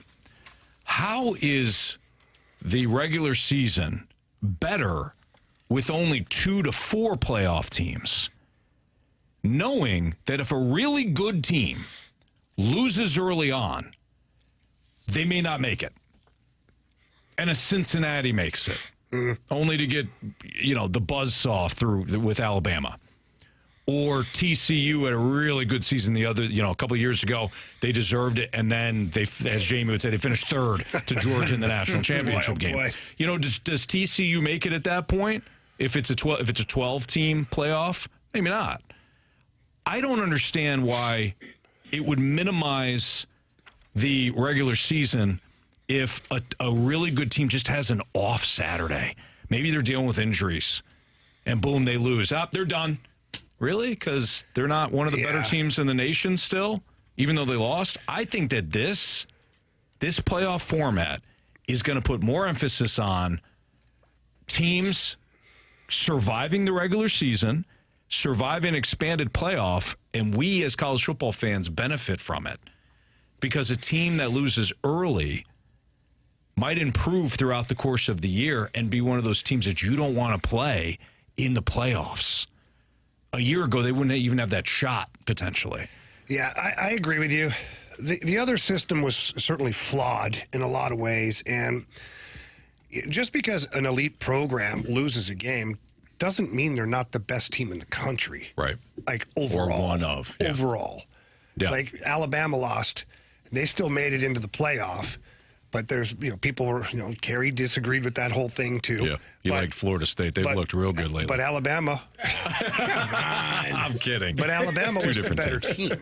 Yeah. They almost beat Michigan, too, Alabama. They give it a good run. So when you look at overall, and you've got your top 20 teams or 15 teams, like, you have to have the best teams that are able to compete against each other to be called the best in the nation. Mm-hmm. And the other format, for me, eliminated some teams that might have been better. And you could make they should have won all their regular season. I understand that. But you're dealing with conferences that aren't even. And you're dealing with student athletes. You're dealing with, like, what if there's an injury? Like Florida State, that whole thing there, you get an injury to a really good program, and it ruined the program. Mm-hmm. So if you have an injury to a minor player on another elite team and you lose a game because the 2 guys were out or whatever, but then they come back and then you're thumping the crap out of everybody else you play against. Right. Like, it makes no sense to not have one of those teams able to at least compete for a national title. Yeah, I think it keeps more teams involved the entire season, because your season isn't over. There are 12 teams that are going to make it in. And even if you did lose, like you said, I think earlier, years past, when you lost one game, essentially you were not going to make the Final Four. Mm-hmm. You knew you had to run the table, go undefeated, and maybe if you were a one-loss SEC team, you got a chance to win the SEC championship game against an undefeated SEC team, and maybe they choose you. Now, you can be a one-loss team. Hell, you can be a two-loss team and still have a chance to make it, depending on how the rest of the season goes. So I love it. I love the expanded playoffs. I'm excited about this first year. I'm so thrilled to not have to watch 45 bowl games with 5 and 6 teams and 6 and 5 teams, and I can actually watch 35 bowl games and then maybe 10 bowl games of real football. Mm-hmm. No disrespect to all those teams, but whatever. Like the I don't even know the names of some of these damn bowls anymore. Mm-hmm. Midas, the Carey Davis Bowl. It's a lot of different games. So I'm excited about it. I just think it keeps people engaged, and you'll see less of the, players not playing in bowl games, because we've seen that over the years. You're going to see teams playing. You're going to see the best players, the best quality, the best product, because all of these teams, 12 of them, have a chance to actually win a national championship. Yep. Keeps everything going. Plus, again, going back to the whole, the regular season doesn't matter as much now. Are you sure about that? Because we're all talking about not just Georgia and Alabama after week 1 now, which is really the conversation constantly over the last, 5 years. Yeah. We're talking about Miami. We're talking about Oregon, but almost slipping up against Idaho. We're talking about how USC looked. We're talking about how other teams outside of Georgia and Alabama fared in week 1 and whether or not they're going to be interesting. We're talking about Mizzou having a chance to make a deep playoff run. You got a text from the 618 right here. It says the conference championship has more value now because it's an automatic ticket. So even if you lose those 2 games, that is a great point. Even if you lose 2 games in the regular season and are able to find a way into the championship game, like you're playing your butt off for the rest of the year trying to get back and be in that championship game some way, somehow. So there is value in that, because winning that championship game gets you the automatic bid and you're in. Definitely. So, and you're still going to get, I've heard this too. Well, the best team has won. Isn't it about crowning the best team? It's about 50% crowning the best team. The other 50% is about us talking about the drama of it. That's why we watch sports. We want to see the drama unfold. It's the best reality TV that we have. So, is Georgia the best team? Was Georgia the best team over the years that they won? Yeah. Alabama, same day. Yeah. Isn't that the point? The point is, it's supposed to be fun. Are we gonna talk about the 13th team this year? Probably. Yeah. If there were 20 teams, we talk about the 21st team, of course. That's just how it goes. We talk about the 69th team that doesn't get into the NCAA bracket. Thank you. We're still watching that all the way through. 68 teams in. You're like, whoa, such and such is left out. Who cares? It's drama, man. It's supposed to be fun. It's the Fast Lane on 101 at ESPN. Jamie Rivers, Carey Davis, Andrew Marsh. I'm Anthony Stalter. We do need a new Gauntlet contestant because we got the Gauntlet coming up. So if you have or if you want to play in the Gauntlet, 314-399-9646. We realize the lineup is now out, but we're going to play that at 4:15. The lineup game at 4:15 because, again, we've got the Gauntlet next.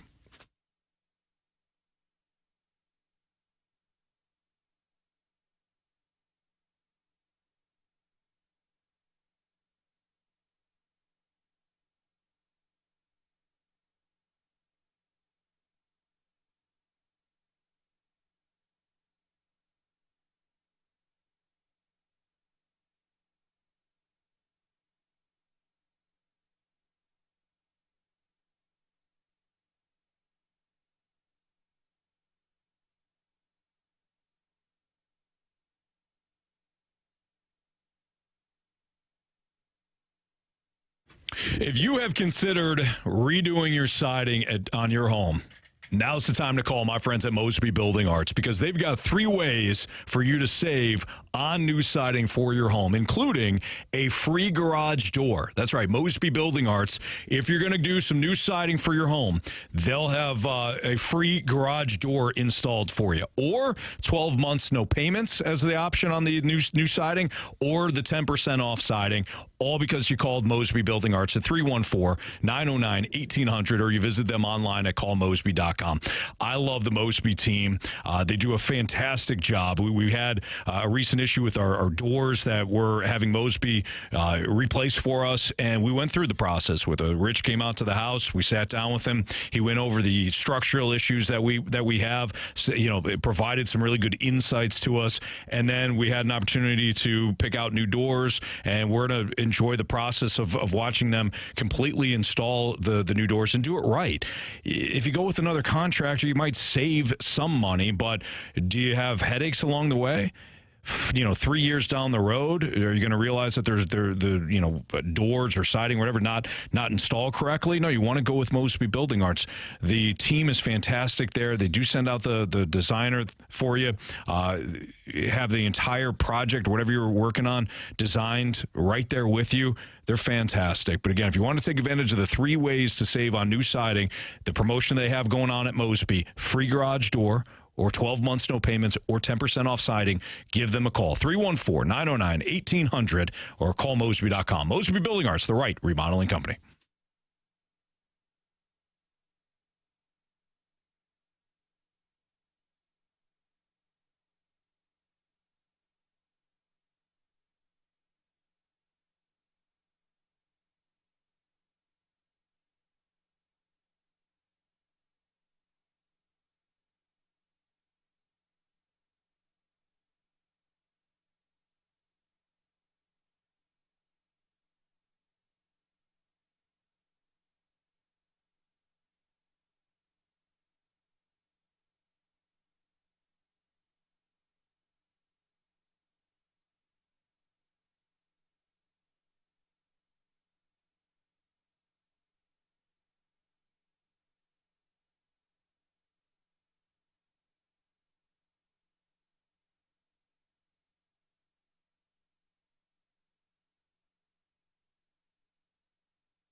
Warriors. 4 categories, 1 challenger. Can you survive the Gauntlet?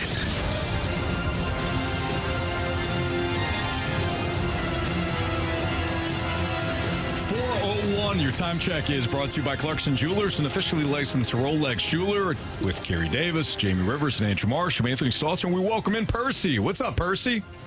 Oh, nothing much going on. We appreciate you listening, Percy. Thanks for playing. All right. Percy, would you like to take on Andrew Marsh, Carey Davis, Jamie Rivers, or me in the Gauntlet? I'm going to take Carey Davis. Carey Davis. Good luck, Percy. Okay, thank you. All right, Carey's going to make his way into the cone of silence right now. Percy, go ahead and tell Andrew Marsh to spin that wheel. Marshy, spin that wheel. What are we hoping for? I can go with anything but hockey, but if hockey comes up, I can do my best shot at it. All right, fair enough. All right. What do we got there, guys? It looks like we have football today. Oh, all right. Football against Carey. How are we feeling about that, Percy? Well, hey, let's shoot from the hip. All right, there you go. Sounds good. I love it. So as Marsh gives us, thank you, Marsh, the launch codes, 4 football questions, all worth 2 points, Percy, unless you ask for the options. If you ask for the options, those questions are worth 1 point. Sound good? That's the way it goes. All right, sounds good. Here we go. Question number 1. Jacoby Brissett, not rookie Drake May, has been tabbed as the New England Patriots starting quarterback. Brissett has 48 career starts, 30 of which came with which AFC squad? I'm going to go with Indianapolis. Final answer? Final answer. All right, Percy, question 2. Who is the all-time winningest head coach in Illinois Fighting Illini football history? The winningest coach. Give me the options. Right? Is it Ron Turner, Mike White, or Robert Zupke? I believe I pronounced that right. Okay, name those 3 guys again. Sure. Ron Turner, Mike White, or Robert Zupke? Give me Ron Turner. Final answer? Final answer. Thank you, sir.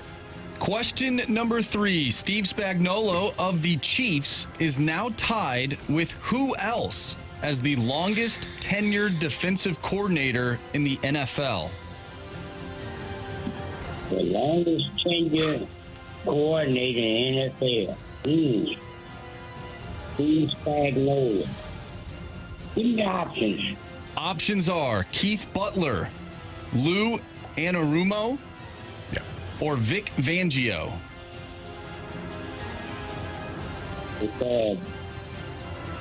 Vic Fangio. Final answer? Final answer. All right, Percy, last question. Name the most recent wild card team to both make and win the Super Bowl. The most recent? Yep, name the most recent wild card team to both make and win the Super Bowl. Boy, that's a good one there. The most recent team, let's see. Yep. Give me the options. Sure. The Tampa Bay Buccaneers, the Denver Broncos, or the Pittsburgh Steelers? Whoa. I think it was Tampa Bay. Final answer? All right. Let's bring back CD from the Cone of Silence. Percy, how you feeling? Well, we're going to find out. Some of these pretty tough. Here comes Carey. All right. Okay. All right, Carey. How's it going? Good. How you doing? Great. How'd Percy do? He did okay? You're a pack of lunch, buddy. Alrighty. Carey, you got football today. Oh, I love football. You got football today. Starting tomorrow. Let's see how you do. Okay. Question 1. Jacoby Brissett, not rookie Drake May, has been tabbed as New England Patriots starting quarterback. Brissett has 48 career starts, 30 of which came with which AFC squad? Oh, man. Is it the Colts? Did he start 30 games for the Colts? I don't want to take the options because I feel like he played for the Patriots before as well. Colts, final answer. Question 2, Carey. Who is the all-time winningest head coach in Illinois Fighting Illini football history? Really? Oh, this is embarrassing.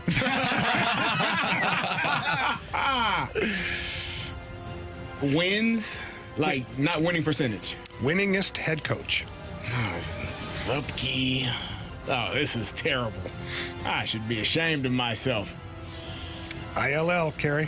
Mike White wasn't there long enough. I don't think it's Ron Turner. I feel like it's Zupke. Field's named after him. Give me the options just to be safe. Wow. That's listen. Was it Ron Turner, Mike White, or Robert Zupke? That's all the damn 3 names I said. It's literally the 3 names I said. That's correct. You feel good now? I don't think it's Mike White. I don't think it's Ron Turner. That was a hell of a coach. He did a great job. I'm going to go with Zupke. Final answer. The 3 names I said. God dog it. Question number 3. Steve Spagnuolo of the Chiefs is now tied with who else as the longest tenured defensive coordinator in the NFL? Oh, he's going to be tied to a head coach more than likely. But it ain't the Ravens because they just got rid of their guy. It ain't Pittsburgh. been there a couple of years. He's got to be with a head coach. What head coach? Options. Options are Keith Butler, Lou Anarumo, or Vic Fangio. Is Bud still in Pittsburgh?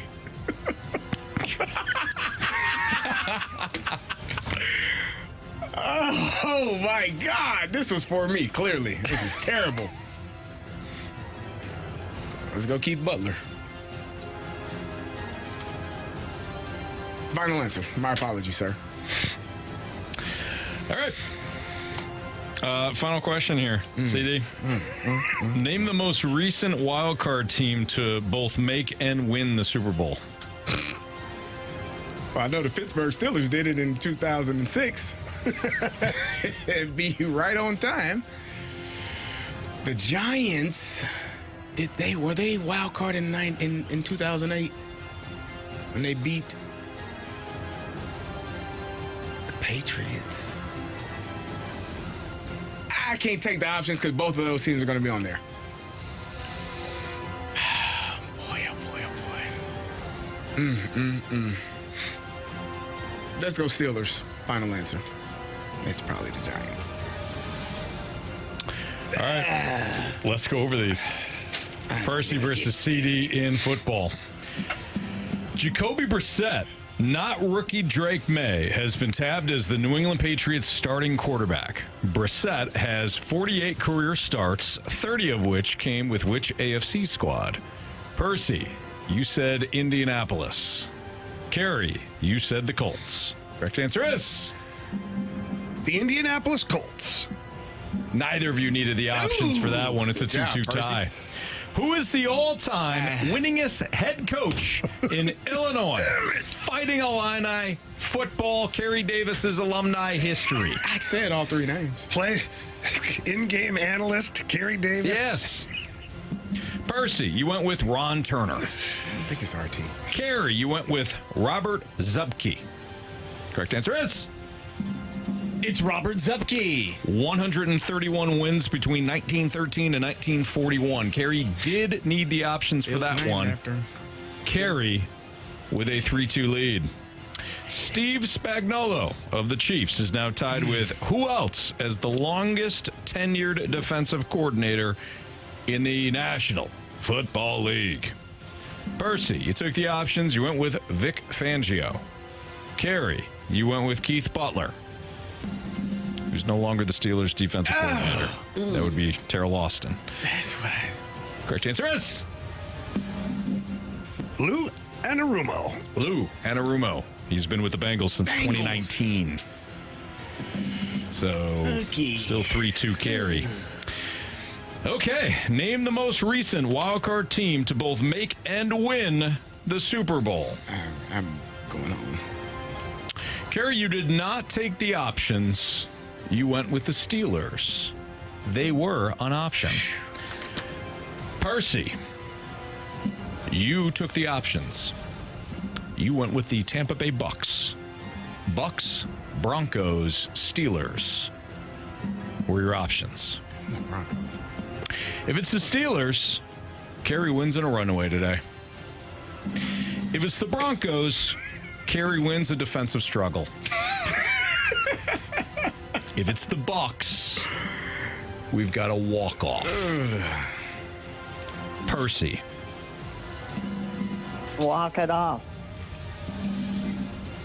The Tom Brady-led Tampa Bay Bucks were a wild card. Number 5 seed in the 2020 home playoffs. Game.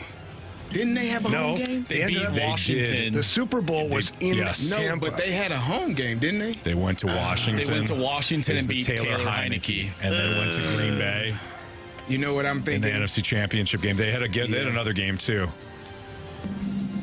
Actually, did they have a home game? They had a home game against did the Rams beat them? That was the year that Tom Brady, after he retired and then came back. That's right. And then they played Dallas and lost at home, too. Yes. So Matthew Stafford and the Rams, when they went on to win the Super Bowl, they beat Brady. Brady tied the game. That's right. It was late. Final drive, deep ball, Cooper Kupp. That's Rams right. win on a field goal. Either way, Bucks were the answer. Okay, this is how it's going to work. Percy, don't shout out your answer, okay? Carey's going to write down his answer, and once Carey shows us his answer, then, Percy, we're going to need your answer, okay? Okay. All right, closest to the pin wins. Here we go. Washington's 37-31 win over Texas in January's Sugar Bowl featured a masterclass performance from Michael Penix Jr. For how many yards did the former Husky and current Falcon throw that night against the Longhorns? How many yards did Michael Penix throw for against Texas in January's Sugar Bowl? We have Carey's answer. Carey has, okay, he wrote down his answer. Percy, what's your answer? How many yards? 460. Wow. So you just heard Percy's answer, 460. Carey, you wrote down 469. 469. Just had to do it. I wanted to go 480, but 469 felt better. Percy. You have chosen wisely. Michael Penix Jr. threw for 430 yards. 430 yards against Texas. Percy's closest to the pin today, and he advances tomorrow to take on one of us here in the Gauntlet. Congratulations, Percy. You'll be back tomorrow. All right. Good job. Nice job, Percy. Good job, Percy. Has anybody else lost since we started this? All right, we'll talk to you tomorrow. Nobody else lost. Good job, All right, Percy. see ya. What's up, Carey? Anybody else lost? Am I the only one that has lost? When? Since we started going to the corner. No, you're the only one. No, you need to go back. So Carey will. In fact, not knowing the Illini question automatically qualified you for that. I was certain that it was Robert Zupke, but I talked myself out of it. You talked Mike yourself White, out of it. I said Ron Turner. I was like, nah, Ron Turner. I know Mike White didn't have enough years under his belt. I didn't think Zupke, a damn Phil's name after that. Why wouldn't it be him? Why would you need the options on that one? All right. Well, Percy will be back tomorrow. Carey is heading to the penalty box in the corner for next segment. Corner of shame. The corner of shame. This is bullying. I don't think so. First of all, we didn't come up with it. Second of all, Carey, you decided that we're going to honor this from the text line. So he'll play the lineup game next from the penalty box here on 101 ESPN.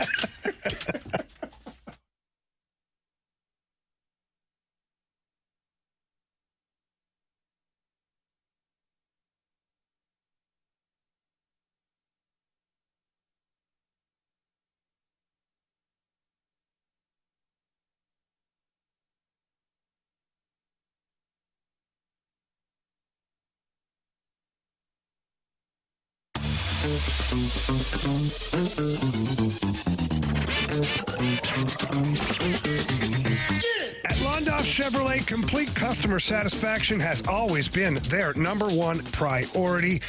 And let's be honest, price brings people in, but it's great service that keeps them coming back. At Johnny Londoff Chevrolet, they want you to be a customer for life. And right now, Londoff Chevrolet is cruising through the summer with huge savings on every vehicle on the lot. Maybe you're interested in a 2024 Chevy Equinox RS. Suggested retail price, $38,965. Londoff price, $33,965. $5,000 in savings right there. How about a 2024 Silverado 1500 RST? Retail price, $67,895. Londoff price, $53,895. Londoff savings, $14,000. Let's not forget, too, that Johnny needs your trade-in and will pay top dollar for your vehicle, and he guarantees all of that. So please visit either location, the original location in Florissant, Missouri, or the brand new Londoff Autoplex out in St. Peters. They also have a state-of-the-art service center at both locations. Anything you need, Londoff Chevrolet has got you covered. If you can't get there in person, get there online. Visit them at londoff.com or londoffautoplex.com. Are you kidding me? Johnny Londoff Chevrolet.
Time for the lineup game here in the Fast Lane on 101 ESPN. Carey Davis in the penalty box after losing in the Gauntlet to our guy Percy. Can you guys hear me all the way back here? We can hear you. We can see you. Okay. Yeah. Sure. So Carey decided, I think it was somebody from the text line said, you guys should just do the penalty box and sit in the far back corner. It's not fun, guys. So far, Carey has been the only one. You tune into the Air Alliance YouTube channel. It is quite the sight. I feel so far away from you guys. You'll be back. You'll be back next segment. All right, time to play the lineup game here in the Fast Lane on 101 ESPN. Tonight, the Cardinals will take on Colin Ray, who is a right-hander for the Milwaukee Brewers. They will send Sonny Gray to the hill. So we got a right-hander on the hill. Carey, go ahead. Show us Mason win. I'm watching the Futures game, and this thing's all over Instagram. It's like, this guy threw a ball 100 across the time. That's awesome, but like, how many throwing errors does he have? Shut up! Jim? Oh, yeah, this is going to be Alec Burleson. Show us Alec Burleson. Kind of closed my eyes and swung at it and did what I wanted to do. Bully to the rescue! All right, so this was Arenado. This has been Arenado. Not changing anything. See the runs they put up last night? Do it again. Show us Nolan Arenado. No. Oh, wow. Okay. Well, is he getting a day off? Got to be Goldie. Getting him off his feet, your most important time of the season? Seems like it makes sense, right? No. What, no? He's tired. This is going to be Goldie. You think it's He's going to move him up. He should. Show us. Paul Goldschmidt. Gold! Rich with gold! Nice. Show us Nolan Arenado. He's a Gold Glove winner and perennial All-Star. Oh, listen to Mr. Feed off your energy. Glove over here. Come on. All right, so we is got this third Donnie baseman and or first baseman. Newt? This will be Donnie. You sure? That's what you think, Jamie? Go ahead. Show us Brendan Donovan. Donnie. Hey, this headband's pretty cool. All right. Here's second baseman. Okay, so now is it Newt, then Walker? Newt, Walker. Is Herrera starting? Ooh. Because it would, again, we do the lefty, righty, lefty, and then unless you got... That's spicy, Carey. That is spicy, yeah. Herrera there. Okay. Then Newt, then Jordan Walker, then Ciani or Scott. You don't like it? Throw it back. You got to throw it far, though, because I'm over here in the corner. Yeah. Yes, you are. I like it. Yeah, go for it. Show us Ivan Herrera. Took a while. I'm just going to say this right now. I think Ivan Herrera is going to hit a home run right here. Oh. Marsh just literally called that at Ballpark Village. Had a vision. All right. All right, So so this is Walker. what about Newt? Newt. Is Newt playing? Newt's playing. I would. Who's our Every DH right damn now? day. Burley, your DH. Okay. Pages is out. Yeah. Would be my guess. Yeah, I agree with that. I think this is I think Newt. this is Walker. You think Walker? I think Newt is benched. For who? I don't. I think You this think it's is... Ciani and is Scott? No, they're not going to do that. No. Yeah. So you need a left fielder. Anthony, it's not often that I get bullish on things. Go ahead. You know? go ahead, Jamie. Mo style. I think this is Lars Nootbaar. Show us Lars Nootbaar. Oh, jeez. What makes you think he's Out of nowhere. got better? Okay. All right, now I think it's walk it like it's hot. There you go. Okay. Go for it. Show us Jordan Walker. What a shame. You set me up. You set me up. Okay, but wait. This is counterproductive then. Not it's I don't know what the word I'm like. My brain is frozen right now. But the Cardinals said he's going to get every day at best. Going to play every day. So you think maybe it's Michael Ciani here at 8? Jordan Walker. You want to turn that lineup over, get some speed in the 9-hole. Ciani's not fast enough for you. I'm trying to figure it out. Yeah, I don't know. This seems to me like he's taking Walker out. Yeah. You need another outfielder. You don't have. Well, let's just assume Ciani's 9. Okay, let's just do that. Okay. So you got a center fielder in Ciani. You got Newt in left. No, you got. Hang on. You got Newt in right. Let's pretend Herrera's the DH for a second, and maybe this is Pages at 8. I don't know. Well, who are our options? Because we just said Walker, so it's Scott, Ciani, Carpenter. Pages. Fermin. It's Marp. I don't think it's Marp. Okay. I think it's Marp. I think Burley's in the outfield. I think Herrera's catching. I think Marp is going to be here at DH and Ciani at 9. That's my thoughts, guys. 3 lefties in a row? No, it's a right-handed pitcher. Okay. You do it, Jamie. You believe it? Nope. I don't know if I believe it. Well, you said it. It just made sense to me. Show us. Matt Carpenter. You are so wrong. Hey. All right, so we tried Walker. We tried What's your Carpenter. Sit back there and time out. I thought it was Walker. That was my bright idea. Well, why don't you go Pages? Because you said Pages, right? I did say Pages. I don't think it's Pages. Who do you Why think are it you is? telling him to do it? Because he want a fall guy. He does. He's setting you up, Carey. You're taking just like you guys advantage. set me up with Walker. You're taking advantage of the guy in the corner. Right. Took advantage of himself. In trouble already. I know. Yeah. It's weird. Go for it, Every Carey, now and then. with your Pedro Pages idea. Who do you think it is? I think it might be Michael Ciani here. Jordan Walker hit the 9-hole. I don't You know. got to turn the lineup over. You know, like this that is idea. so bad right now. Okay. It's not Carpenter. It's not Walker. It's probably Pages. Go for it. You don't like it, but I will do it I anyway. hate it. Show us Pedro Pages. What the hell? What are we doing here? Who would make the least amount of sense? Victor Scott. Jose Fermin. Is he still with the team? Show us Jose Fermin. I'll be back.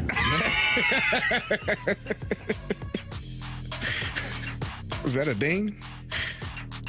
Yeah. That's a ding. We didn't hear it. There we go. I dinged. You guys were laughing over the ding. Oh, sorry, Marsh. Missed it. Well, you can it's ding not us my- twice. it's not your It's fault. fine. We suck. Speak for yourself, Jimmy. All right. This is Ciani. This is definitely Michael Ciani. Show us Michael Ciani. Michael. No, Michael Why is Phelps. Fermin Michael playing? Sarah. What are we doing? Go for Every it, day Marsh. at bats for Jordan Walker. Hey, Fermin, grab a bat. You're in. Why? It's probably, 1 for 2 off Colin Ray or something. All right, here we go. Leading off, the shortstop, Mason Wynn. Batting second in left field, Alec Burleson. Batting third, first baseman, Paul Goldschmidt. Your cleanup hitter, DH, Nolan Arenado. Oh, okay. Batting fifth, second baseman, Brendan Donovan. Batting sixth, the catcher, Ivan Herrera. Batting seventh in right field, that is Lars Nootbaar. Batting eighth, third baseman, Jose Fermin. And batting ninth in center field, Michael Ciani. Terrible.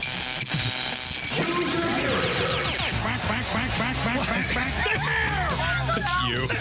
I don't believe what I just saw. Home run. Jose Fermin, 0 for 1. That's Colin Ray. It's unbelievable. I had to look it up. All right, Jamie. Or Marsh, one of you two. It's me, I think, still. We're tied now. Oh, you had Goldie I yesterday? had Goldschmidt hitting a home run. nice job, Tied, Marshy. okay. Marshy, Tied at go ahead. 28. Marshy made that big comeback. Go ahead. All right. I am going to go with Lars Nootbaar tonight. Jamie?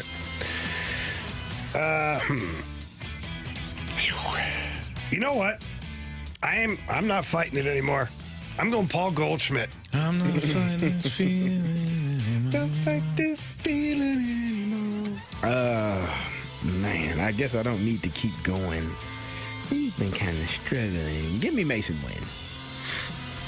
I wanted Jordan Walker off the bench, but He's not probably coming won't off the play. bench. Yep. What's Newt? Is he a 2? Yeah. Give me Lars Nootbaar. Yeah, that'd Too be late. great if That'd be I awesome, yeah. didn't just pick him. Marshall, Did you? I'm sorry. My bad. Sorry. And we don't listen, Jamie. You should probably pick Goldie next. Yeah, give me Mason Wynn's available. Give me Paul Goldschmidt or Mason Wynn. I did hear those two. My bad.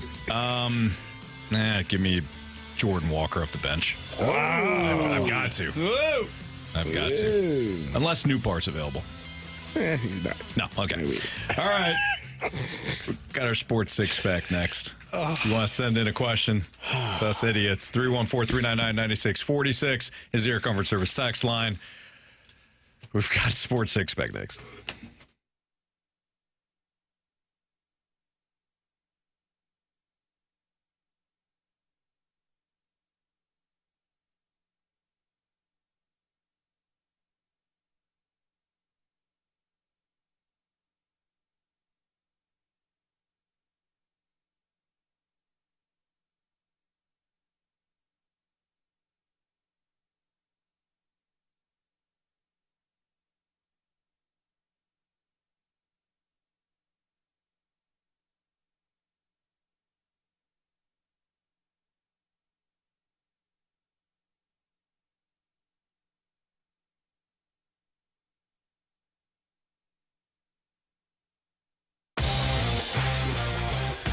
If you're currently thinking about replacing your windows, maybe it's a renovation, maybe your house is older and you're tired of the old windows, the way they look, or maybe how inefficient they are, head over to Window World. They are the preferred window of your St. Louis Blues.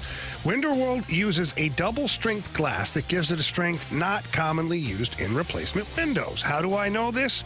Because I stood on the window in the showroom and it did not break. It has got great quality.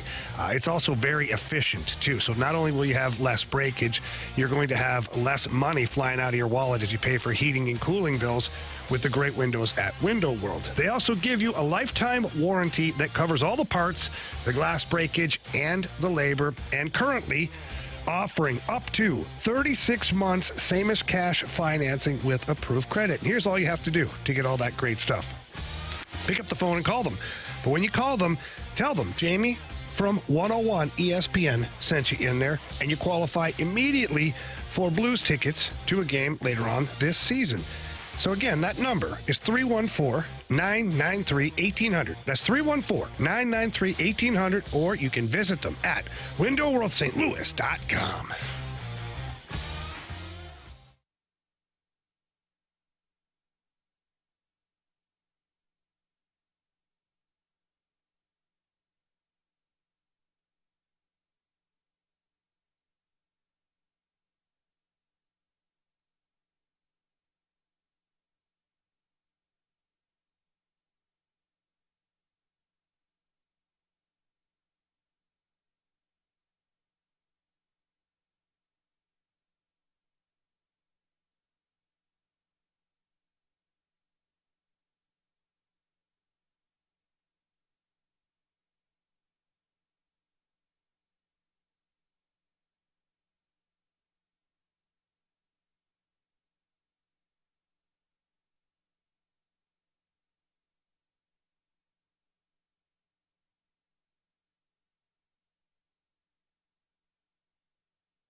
ESPN Sports Center. I'm Andrew Marsh. It's time for a Sports Center update. driven by Johnny Londoff Chevrolet and Johnny Londoff Autoplex. Earlier in the show, we did mention that Brad Thompson would join us at 4:30. He will now join us at 5 o'clock. So stay tuned for that interview. The Cardinals take on the Milwaukee Brewers tonight. Sonny Gray on the mound, going up against Colin Ray with a first pitch of 6:40. We have our Sports Six-Pack coming up next. So if you have a question you want to send our way, do so using the Air Comfort Service text line, 314-399-9646. Sports Six-Pack coming up next. I'm Andrew Marsh, and the Sports Center update is driven by Johnny Londoff Chevrolet and Johnny Londoff Autoplex. See them at londoff.com. Chevy, together we drive. Are you kidding me?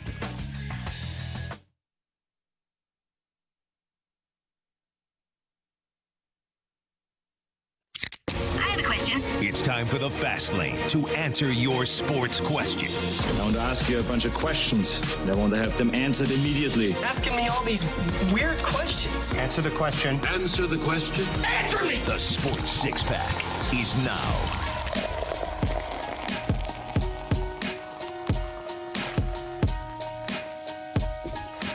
It's a Fast Lane on 101 ESPN. We got our Sports Six-Pack. I wish we just be potted up the entire time. Poor Marsh, he's just doing his Sports Center update. No idea. No, I have no idea what you're talking about. It's all good. Can you give us our question one, please? Well, of course. All right, thank you. Question number one. From the 314, who finishes with the worst record in the NFL this year? New England Patriots. Carolina 2 Panthers. wins. Carolina Panthers. No. You think they made upgrades from last year? I think they win 4 games. I just have the Patriots about 2 wins. That's the worst roster in football. Jacoby Brissett is going to win them some games. 3 of them. I was about to say 2. I'm with you on that. Out of principle alone, I'm going to say the Carolina Panthers. There you go. Marshy? I think Carolina is going to be a little bit better this year. I like their head coach and what he could do with Baker Mayfield and the Tampa Bay Buccaneers last year. Dave Canales. Yeah. So I think they'll be a little bit better than they were this past season. I think it's got to be the Patriots. I agree. That team's not good. No, they're awful. I don't know who else could contend for worst team in the NFL.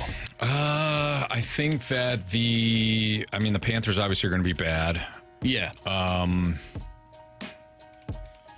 I don't have anybody as bad as the Patriots.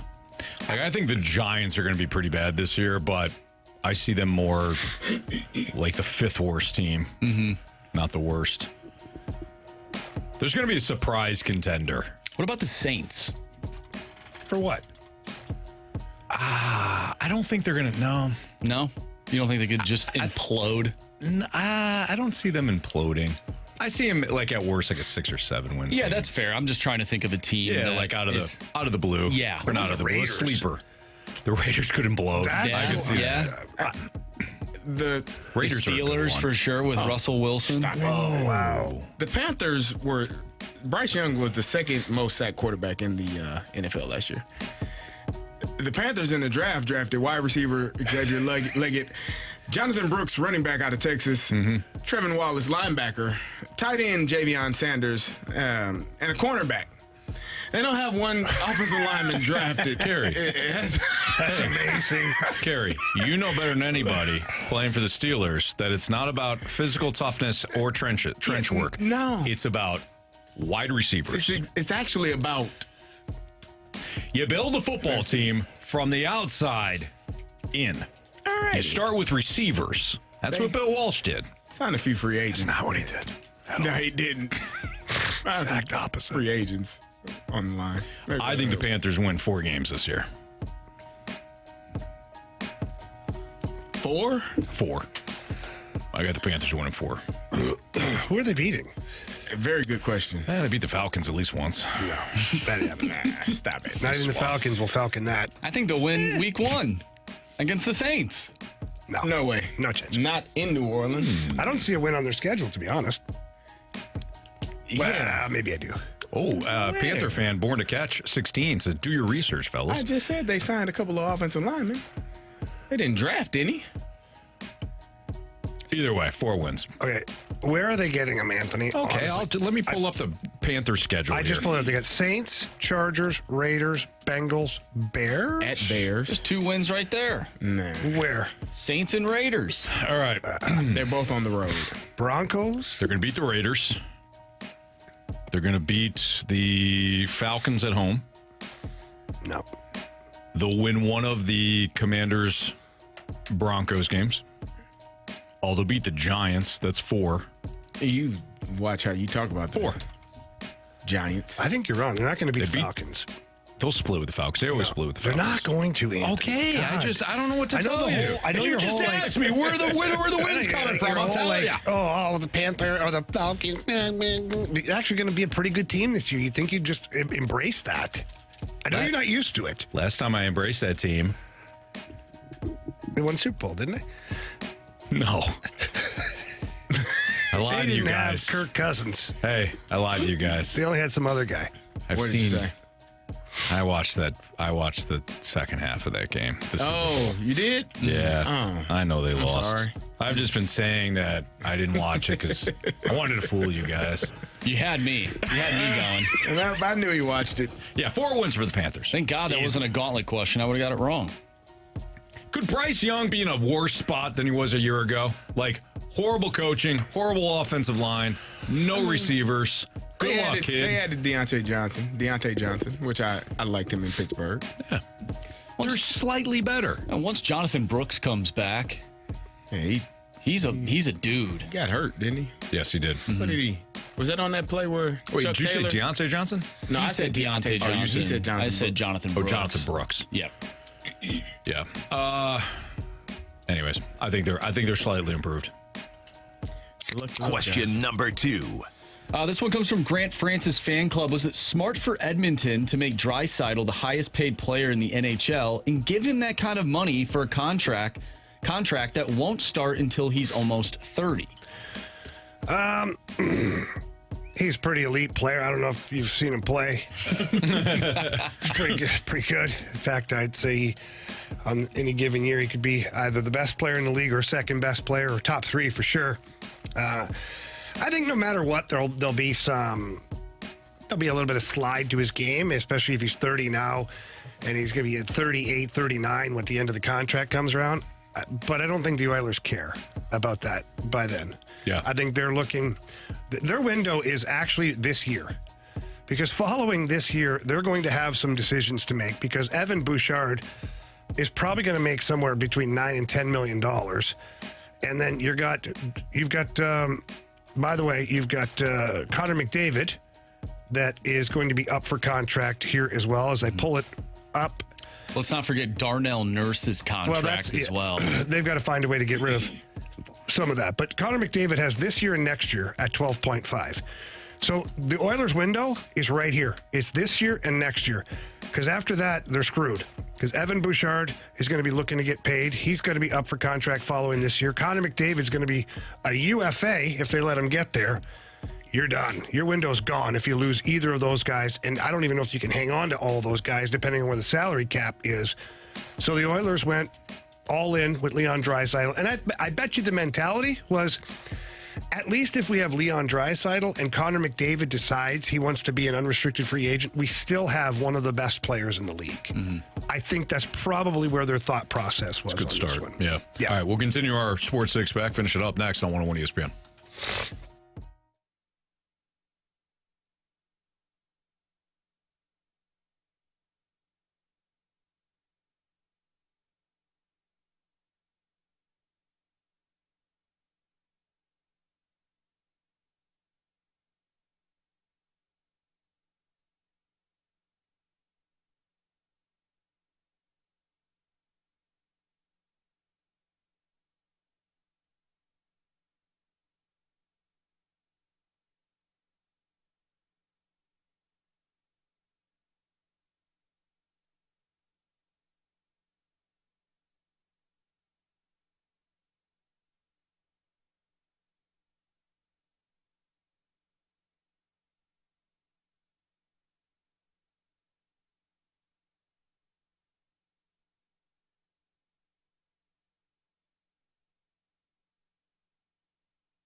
time for the Fast Lane to answer your sports questions. I want to ask you a bunch of questions, and I want to have them answered immediately. Asking me all these weird questions. Answer the question. Answer the question. Answer me! The Sports Six Pack is now. It's a Fast Lane on 101 ESPN. Let's continue our Sports Six Pack with question 3, please. Question number 3. All right, this one comes from the 636. Who starts more games for the Blues this season? Is it Suter or Pierre-Olivier Joseph? I think it's going to be Suter. I think that, Army went and got a guy who played almost 19 minutes a game last year, and he was playing in a top 4 role for a large part of the season for the Dallas Stars, who had a very good team.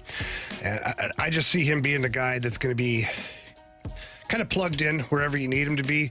Whereas I think Joseph, I think he's probably a player for the future. He's probably going to be your 6-7 defenseman on this roster. Although, who knows? They got 9 guys fighting for 6 spots. So, but I don't see Suter falling out of that like top 6 type. Not right away, unless someone outplays him. But I would say Suter on this one. Question number 4. From the 573, have you guys discussed yet with the Rizzuto Show what this season's punishment will be for losing the Pick'em Challenge? No, we haven't. So have you? Nope. So Riz reached out to me yesterday via email and said, hey, let's jump on a conference call tomorrow. Conference call? Yeah. He likes to be all official. Who's going to be Who's all on the call? Yeah. Me and Riz. Oh. That's a phone call. Yeah. Conference call. He likes to be all. Conference call. Conference call. It's multiple people. Yeah. I got a business call. Yeah. Who are you calling? My phone company. Talk business, though. Come on. Well, we don't understand how things are done. Thought we were a team. Guess So not. what are you going to suggest? I don't know. Because he's going to throw something silly at you, Yes, and you're going he to agree will. to it. Are we not doing the... Well, what would you like, BT? This was the same conversation every year with BT. That's exactly what I BT did got it to you. so upset. He would get so upset, Carey. Like, why did you agree to that? Constantly. What do never we had want? any suggestions? No. Okay. I don't know. That's the something problem. that you That's gotta the do problem with every week. us. No, every week we do the whole. Oh, that's amongst us. Did we do that still? Yeah, we did Yeah. last year. Oh, we did we? Yeah. You and Marsh still have like 3 left. Yeah, I think you That's are. not Nah, no. Yeah. That is I think not you do. true. Yes. Yeah, I think you do. Yes. You were traveling a little bit. You were. We I owe took you my 3.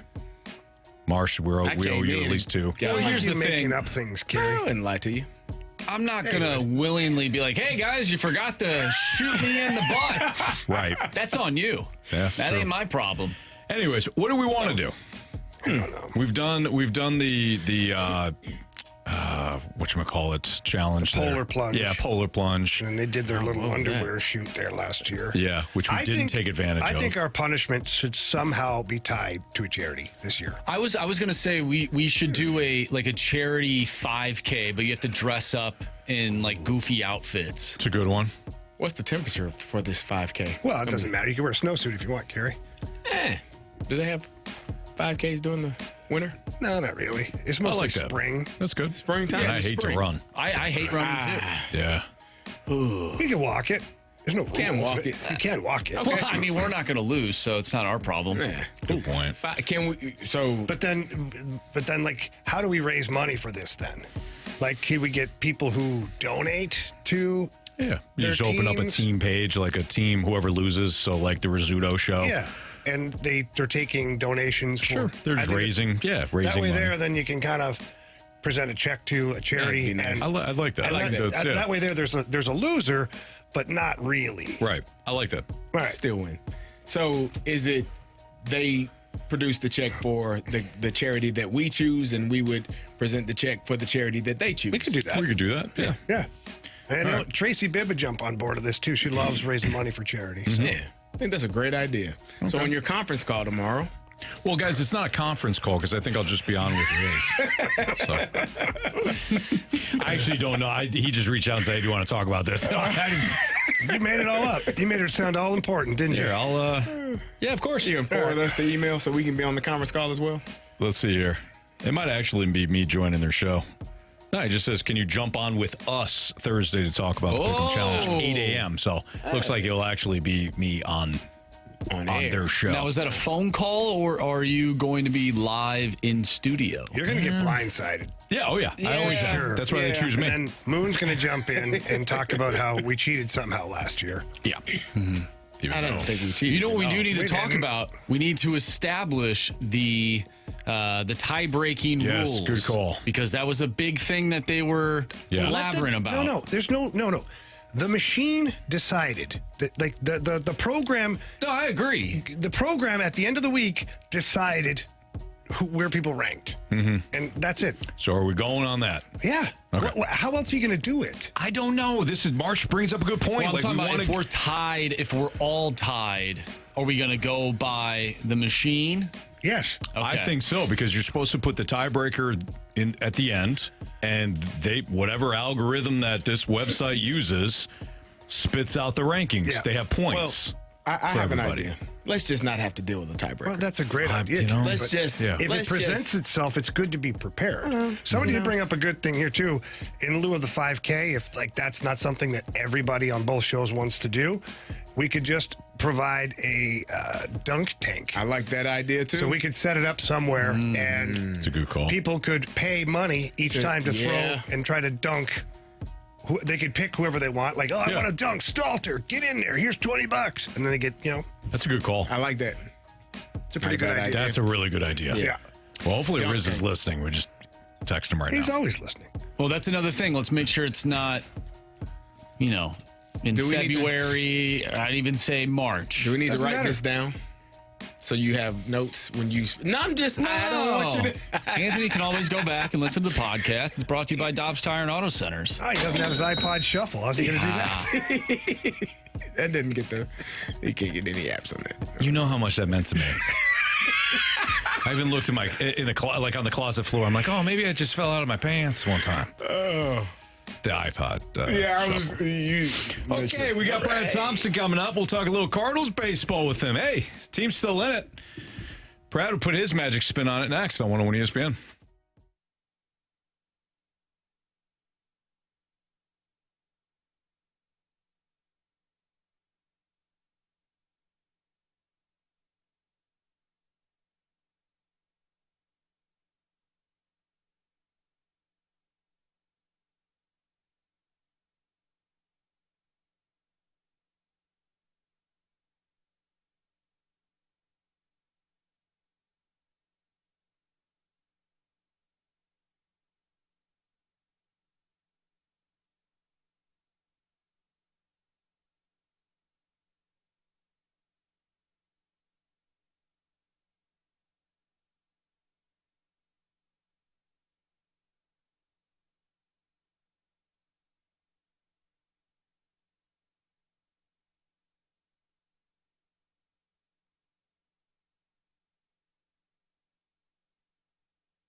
Jamie, we always enjoy talking to our guy, Stewie. Now, Stewie is helping a client right now, and when it comes to our 101 ESPN listeners, everybody's got a different situation. You're looking at potentially buying homes, right? But, Yep. I might be looking to refi. Somebody else might be looking to maybe consolidate some of the debt that has racked up over time. Whatever your situation is, Stewie's got different programs for you. And how about this bagel loan? It's incredible. Yeah, it's Stewie's very own creation, and it really is awesome. You can use it to purchase a new home, or if you're refinancing. And what it is we borrow $200,000 or more, It includes no underwriting fees, no appraisal fees, no title fees, no lender fees, and no closing costs. And Stewie can get you close sometimes in as quick as 10 to 14 days. It really is an amazing program. It is. And I love the fact, too, that, well, like you're saying, with no lender fees, no closing costs, find somebody else that does that. I called one time. I've talked about this before a couple of years, like way back, but, before I really knew Stewie. I was like, I heard his bagel loan. I'm like, let's see if another lender has this. Guy laughed at me. Like, no, of course not. The lender fees, closing costs, now with Stewie. So give him a call or text him at 314-324-4440. That's 314-324-4440. You can call, you can text, day, night, doesn't matter. Or if you miss that phone number, what can you do? Google the bagel loan. NMLS number 226715.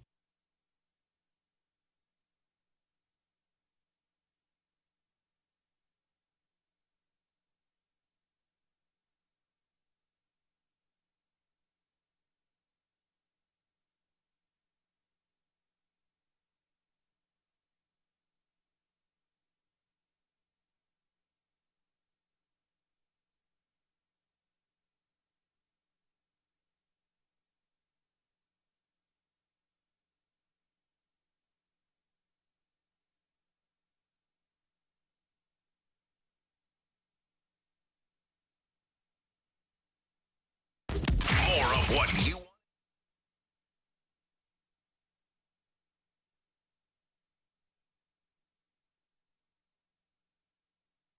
It's time for some high heat with Brad Thompson. Inside and high. Powered by Scott Lee Heating Company, your preferred Mitsubishi Electric elite contractor. Visit ScottLeeHeating.com and by Rawlings. Visit the all-new Rawlings experience at Westport Plaza today. There's no excuse for Thompson throwing at the head of play. This is High Heat with BT on 101 ESPN.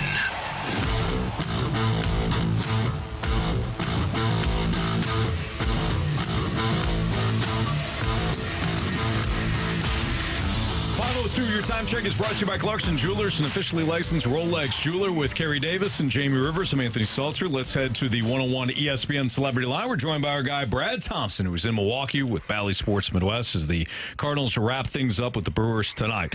What's up, BT?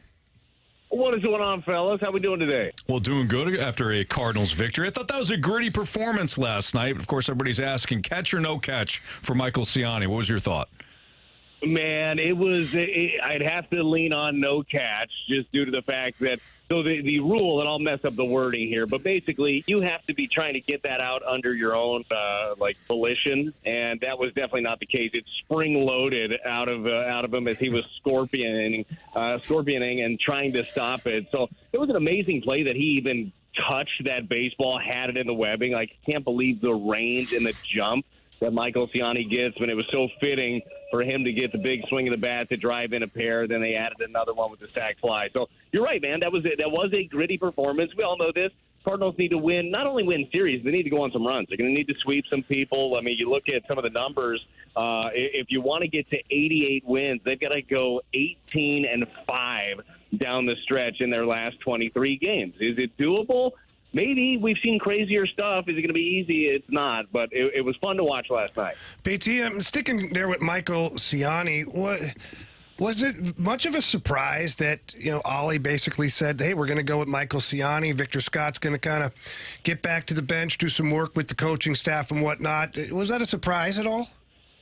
No. I mean, not if you've been watching him all year, right? Like Michael Ciani, and this is with all due respect to Victor Scott II, who is speedy, he's toolsy. Michael Ciani is a far better center fielder than Vic is at this point, and the numbers bear that out. Your eyes bear it out when you're watching it. So I think that right now you're trying to put out your best unit, and he is a part of it. Now, it does make it difficult for Victor Scott. I mean, this is a young player who is used to playing all the time, and he needs to be able to get better, and that's why we've seen the last couple of days. Cardinals are show and go today, showing up a little bit later, so not taking an official BP on the field. But we sat out here in the booth, and we were watching Vic really diligently taking balls off the bat during all of batting practice, him and Willie McGee in center field, of working on that jump, that first step, because his sprint speed, as you guys know, it's elite. But they really need to work on the first step with him, the jumps that he gets. And he's young. He's going to figure it out. His speed makes up for a lot of it. But right now, I think that Michael Ciani, with the range and with the instincts that he has, I think that you have to plug and play him pretty much every day. BT, Paul Goldschmidt is on a 10-game hit streak, been hitting the ball well, seeing the ball well. What has changed over the last, 15 to 30 days? He's seeing the ball well. He's hitting the ball, Carey. Okay, thank you. I think that's the difference, Carey. I think you hit the nail on the head. Have you guys ever seen the movie Hook with Robin Williams? You ever seen that movie where he's like in Japan, he shows up there and he's old, and then the Lost Boys like pull his face back and pull all his wrinkles back, and then they go, "There you are, Peter." Like that's how I feel like Paul Goldschmidt. Like, there you are, Goldie. Like what happened? No, it's amazing. You know how much he works. You know how much he cares, and all of that has somehow clicked in here in the last month. I mean, it's nuts what he's doing. He's 18 for his last 32, and it's not like they're cheap hits. It's not like he's dinking and dunking to hit 563 over his last handful of games. He's driving the baseball all over the place. And, look, it's great to see for the team who needs a special push down at the end. It's great to see for an individual who just tied Joe DiMaggio in home runs. I mean, this guy's on his path to Cooperstown. But it also does give you one of those, man, what if? Like, what if Goldie looked at something like this early in the season? Where could the Cardinals potentially have been in the standings at this point? You could say the exact thing, same thing about Arenado. You could say it about Nolan Gorman, who finds himself in the minor leagues right now trying to rework some things. There's a lot of what ifs, but he is as dialed in as we've seen Paul Goldschmidt. You guys are watching these swings of the bat. He looks like 2022 MVP Goldschmidt right now, and in a spot. If you're the opposition with the Cardinals lineup, you got to be pitching around him at this point. BT, rotation currently has 6 members, soon to be 7 from what I understand. Lance Lynn getting healthier. When the music stops, who are the odd guys out? And I know I've heard Palante's name, but BT, I'm not going to lie, I have a really hard time wrapping my brain around why Palante would come out of that rotation based on how well he's pitched. I do too. And I honestly think that, they have ideas and they have different routes that they're thinking about going, but I really don't think they definitively know how they want to set things up in the rotation. And I know they feel the same way about Palante. This is a young man who has really stepped up. He's been your best starter in the second half for sure. I know he had a rough one here against the Brewers. As he said, fell back into some tendencies that like the old him was overthinking some things and ended up walking 5 in that game. But I'm with you. Look, I don't know where when the music stops, who ends up being out. I know we talked to Lance Lynn the other day. He's chomping at the bit. He's ready to be back. I think that maybe we could see him potentially in that Cincinnati series. I don't think you'll see him. You won't see him before that. But I don't know the answer to that, because especially having that performance last night, guys, that Steven Matz did. I know he only went 4 2/3, but the idea there was he was going to see the lineup 2 times around. When it flipped back over to Jackson Chourio, the right-hander, the Cardinals would counter with the right-hander. That's what they did. Unfortunately, he doubled off Ryan Fernandez in that spot. But he looked good, man. Struck out 7, walked 1, was on the ground a lot, easy velocity. So they're good problems to have, Jamie, but I'm not sure where they land, how they do it. Do they go with a 6-man? Do they put one of these guys in the bullpen when they do that? The answer is probably yes with that, but I don't know which one it's going to be. Brad Thompson joining us right now from American Family Field here in the Fastlane on 101 ESPN. BT, when you look at, we had this conversation before, I think we had it a couple of weeks ago, where if you look at the Brewers roster, you look at the Cardinals roster, a lot of us would just take the Cardinals roster based on, overall talent. How do the Brewers continue to do what they're doing despite the offseason they had in which they traded their ace, they allowed their manager to walk out the door to a division rival, no less, and just seem to kind of patchwork this thing together again? Yeah, it's a really good question, because you're right. We definitely had that conversation early in the season, and then we've had that conversation over and over throughout the years. Like, is this sustainable for the Brewers? Tell you what, though, you really appreciate what they do as a team when you get a chance to watch them more and more. Just like any team, the more you see them, the more you understand why they're successful. And this is a ball club that is extremely athletic. They're one of the best defensive ball clubs in all of baseball. They're a team that really, they only ask their starters. Their starters throw some of the least amount of innings overall out of anybody, and their bullpen gets worked a lot, but they have the third best bullpen in all of baseball. You do wonder if there's a point where that catches up, or here in September we'll find out if that happens. Maybe a little bit of a blessing for them down the stretch, because they did lose Devin Williams for as much as they did last year with the back stress fractures that he had. So he's got his arm is good to go. He's fine.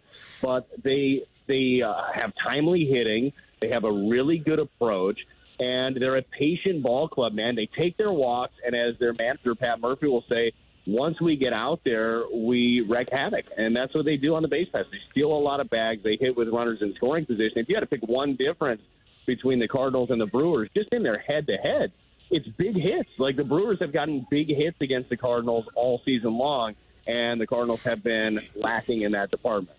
All right, BT, so our boy Jamie was watching the Savannah Bananas game the other day, and he said a banana got hit, one of the players, and they brought out pillows to have a pillow fight. So I want to know, is there a player that you buzzed the tower or came close to and you were like, oh, crap, I do not want to hit him, or you hit him and like, that's probably a bad idea? Yeah, it was Prince Fielder. It was definitely the one. And it happened in a series here in Milwaukee where Prince had already hit like 4 home runs in the series, and I was starting the final game. And I remember in Game 2, Waino had started Game 1. I'm standing next to him during Game 2, and I forget who was pitching in that one. But he dove across the plate and hit a home run. I told Waino, he is not going to do that to me. He goes, what are you going to do? I go, I'm going to tell you, he's just not going to dive across the plate and hit a home run on me. So his first at-bat, I'm facing him on that third game. I throw a sinker way off the plate, because I want to see what he does, like how he reacts to it. And big dude dives out there, so like reaches way across the plate and snap hooks a home run foul. And I'm like, okay. Well, all right, so now my thought is obviously, well, he's diving. I'm going to throw one up and in. And I'm not trying to hit him, but if he dives, he is going to hit himself. Let's see what happens here. I throw one up and in, and you know me, just real flamethrower. I'm sure he's scared to death. But I throw it up and in on purpose, because if he dives with his upper half, it's going to get him, and it hits him right in the neck. And I really thought that his instant reaction was going to be to come murder me, but he thought that Tony had told me to hit him. Like, he's yelling at the dugout, and I'm like, yeah, get him. So, yeah, he's fired up. But again, this ball would not have hit him if he just had his normal approach, right? Quit cheating. You won't get hit in the neck sometimes. But the next half inning, we get out of the inning. He's on first. I don't know if we get out of the inning, no runs scored. I'm up to bat the next inning, and I get a base hit. I dump one in somehow, some way, step in the bucket, dump it over. Yeah, which is great, usually. But then I'm standing there at first base next to Prince Fielder. I just hit in the neck. And I'm like, hey, you good? He just giving me the meme. We had played against each other a ton in the minor leagues. He's a good dude, but he was fired up. And I thought, man, if he comes out here, this might be a problem for me. This might be a problem. I hope that everybody's fast. Quick. When you got the base hit, we were like, oh, come on. I'm going to stretch this into 2, boys. I've got it. VT, great stuff as always, man. We'll be watching tonight as the Cardinals and Brewers wrap things up at American Family Field. We appreciate you, brother. We'll talk to you next Wednesday. Absolutely. Sounds good. You know how it is. Every game's a big game. Need to win a rubber match tonight, so hopefully it's a fun one. No doubt. Thanks, BT. All right, see you guys. That's our guy, Brad Thompson, on 101 ESPN. Yeah, I could imagine you step in, you're like, you hit, Prince Fielder in the neck. That's not great. Not great at all. No. Yeah. That's hilarious. He had some stories, man. Yeah. David Wright, the David Wright one, that the audio coming into the segment. Yeah. So this was kind of an interesting piece by Jeff Gordon of STLtoday.com talking about the fans, the Cardinals fans, and how they're kind of proving that they wouldn't buy into a rebuild. And it was an interesting take that I vehemently disagreed with. That's next on 101 ESPN. There you are, Peter.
Jeff Gordon of the Post-Dispatch wrote earlier today that the Cardinals fans right now, and look, nobody's showing up to the ballpark, so a lot of people are writing about it. Greg Amsinger said some pretty interesting things last week here, which caused quite a stir here in St. Louis. Because Greg was a little tone deaf, I thought. And so did Jamie, and so did Carey, and so did all of you that are listening right now, each and every one of you. So Jeff Gordon, he wrote the article today about the fans and how Jeff Gordon, they probably won't put Not the race car driver. That's why I was like, whoa, he's writing for the Cardinals now. Nope, the columnist for STLtoday.com. He's a hell of a driver. Two different human beings. Vroom, vroom. Yeah. We talked about it in the meeting today. Oh. I missed. Yeah. Carey was fined earlier today by Jamie. Yeah, I did. He tried to fire me, but hey, no, I didn't try to fire you. No, I didn't take the fine. I said, how much is the fine? $10. All right.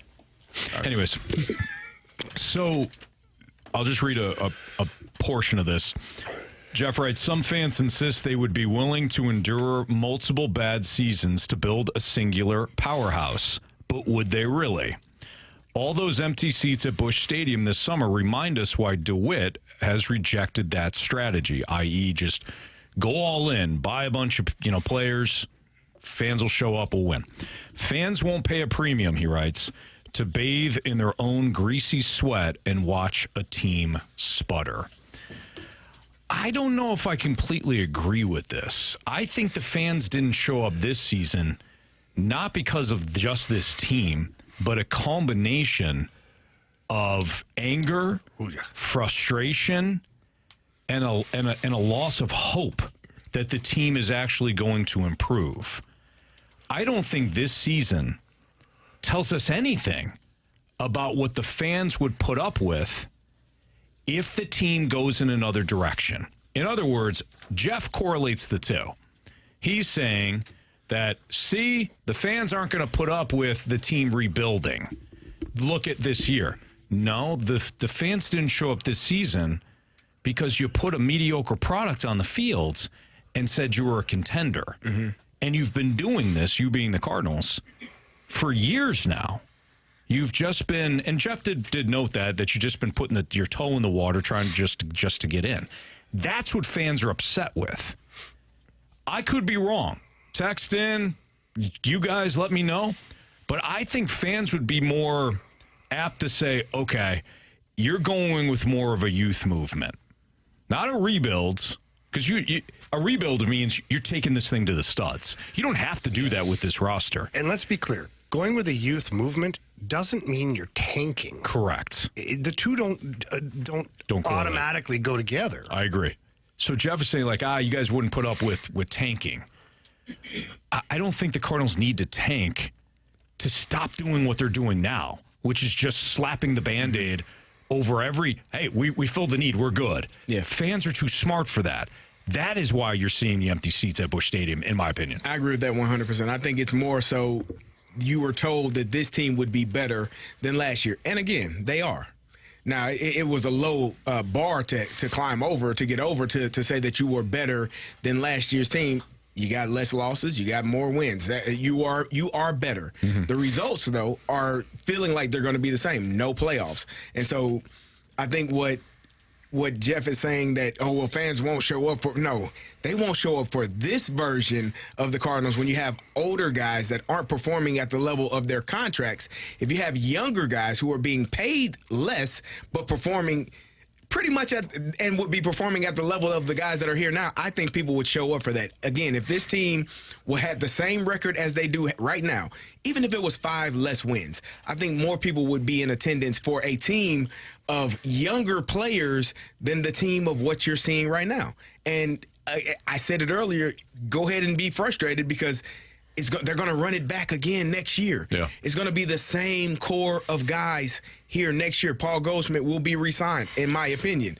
Nolan Arenado is still under contract. Fetty, Kyle Gibson, Lance Lynn, they all have options. Fetty is going to be here. Kyle Gibson and Lance Lynn have options for next year. They're going to be here. Palante, doing really well. You want to see him? He's young. You want to see him. He's doing well. He'll be here.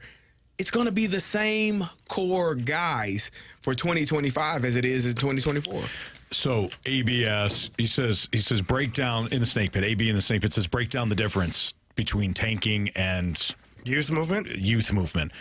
Fully tanking would be you're getting rid of anybody that has a contract or you think could play, that you could just get future assets for. You're purposely trying to lose. Exactly. Yeah. Think of what the Cubs did when Theo Epstein first took over. Theo Epstein came in. The first thing he did was he got rid of the heavy contracts, whatever contracts he had that either were coming up or still on the books. So I think Jeff Samardzija. He's like, I'm going to get rid of Jeff Samardzija. We're not going to pay him. Move on. I forget who else was there at the time. I might be losing my years, but I think Aramis Ramirez maybe still there, maybe whatever. It was the bigger contracts that were still in the books. He got rid of them. He cleaned house and he started over. He knew he wasn't going to have a good team on the field so that he could get a high draft pick. Think of what the Astros did for so many years. I mean, we're talking about terrible teams. The Chicago White Sox are tanking. They didn't have to trade Dylan Cease. Yeah. They knew that Dylan Cease meant nothing to them this season. It was more valuable to trade Dylan Cease and lose as many games as you are so that you can fully tank and start over. A youth movement for the Cardinals would be, we're going to maybe we're not going to bring back Goldie.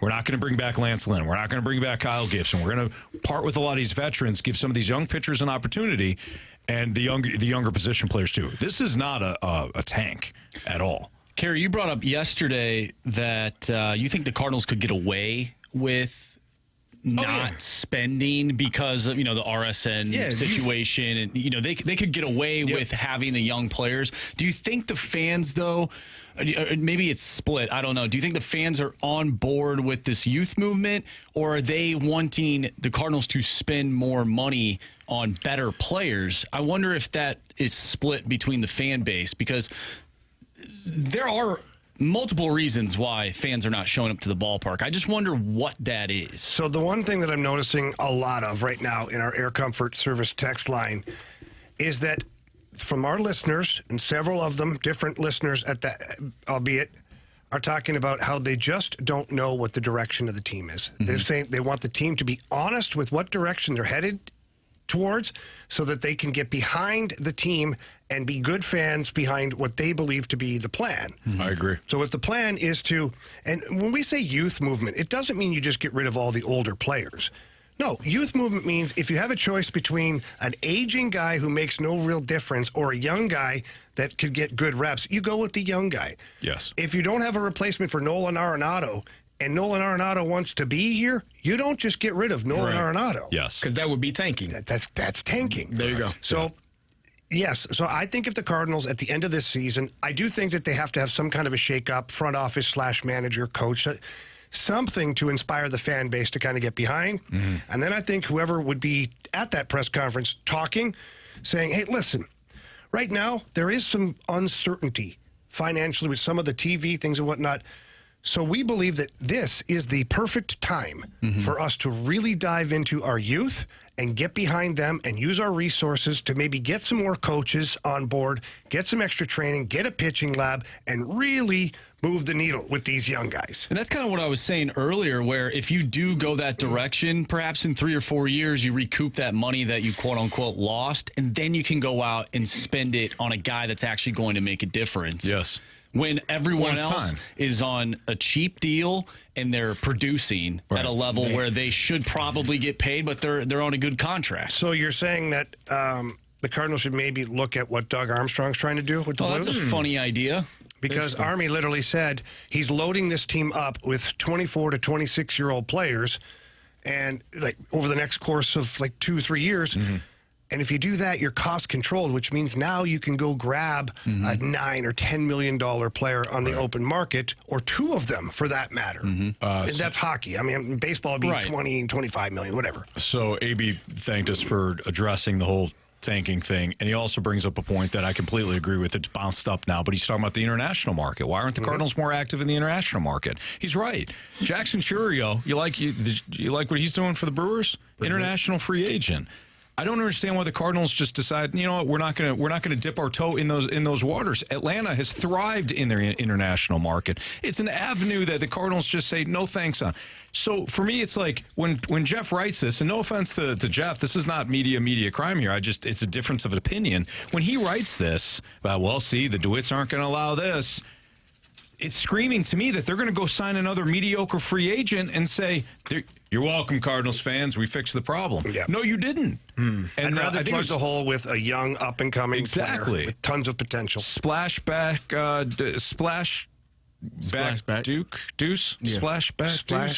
Deuce. Get it? Got it. Yeah, absolutely. He also said, too, just do something different. I'm with you. I'm not saying just don't just do anything, but you can't just continue to do what you've done each and every offseason and slap a new label on it and say, there you go. It's a new product, Anthony. This sums it up from Jamie's Vacation Speedo. He says, this is assuming they'll actually have a press conference this time. There you go. Yeah, right. You know what? Won't. Every time I hear, we hear, well, why don't they just spend more money? What are they doing? I hear Nick Saban in my head when he's getting interviewed at halftime. It's not happening, so quit asking. Mm-hmm. That's all I hear. Stop asking. Yeah. I'm not going to do it. It's not going to happen. Don't keep asking. Right. They're not going to spend above what they're comfortable with spending. Right. They do Certainly spend. not right now. They only spend what they're comfortable with. And You're right, if you Jerry. don't like it, it's not your Go money. to hell. It ain't your wait. money. Well, it ain't your money. Go to hell.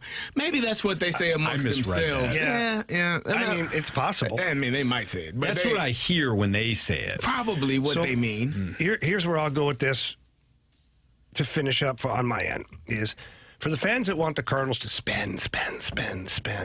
Well, one, it's not going to happen. But two, go back 2 seasons ago when they had almost record-breaking crowds watching Albert Pujols chase down 700. Front office said, we owe it to the fans. You showed up. We owe it to the fans. Payroll is going to go up. And all they did is shuffle the deck a different way to make it look like payroll kind of sort of went up. Barely went up. It went up. But, Carey, it really didn't, okay? They didn't go get a star. They just didn't. So now the fan base doesn't trust what they're saying. The fan base doesn't trust it. And if the Cardinals weren't going to do it then, do you think they're going out for 2025? No. And signing a premier player after under 20,000 people are at the stadium? No. There's no chance. Only thing I'm responsible for is what I said, not what you heard. That's correct. It's a good point. Except for when there's actually pen and paper and writing and there's bottom lines and you're seeing the money and you're seeing it there. If it goes from 186 to 189, did it go up? It did. I don't know. I don't know why. And I probably should just not even say this, but I don't know why. But when the Cardinals, what you just said, Jamie, about the payroll's going to go up and, hey, we owe it to you guys. You deserve this. All I can picture is some awful movie where the guy is just horrible to his wife, takes her out for dinner and hey, get yourself a Diet Coke. You deserve this tonight. Get yourself something nice. Just being awful. Yeah. Yeah. Suggesting that this is some sort of prize. You deserve this. Really? Get what you get. Something's got to change, man. That's the Something has to change is right. Exactly. All right. We have biggest question of the day next on 101 ESPN.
101 ESPN Sports Center. I'm Andrew Marsh. It's time for a Sports Center update brought to you by Saliga Heating and Cooling. The Cards take on the Milwaukee Brewers tonight. Sonny Gray on the mound going up against Colin Ray. First pitch is at 6:40. We talked earlier with Brad Thompson. If you missed that interview, make sure you go to 101ESPN.com or check out the free 101 mobile app. Just head to the podcast page. You'll find all of our interviews and our full shows if you missed anything else. And it's all brought to you by Dobbs Tire and Auto Centers. We have Beat the Streak and our biggest question of the day coming up next. I'm Andrew Marsh, and the Sports Center update is brought to you by Saliga Heating and Cooling, an independent American Standard heating and air conditioning dealer.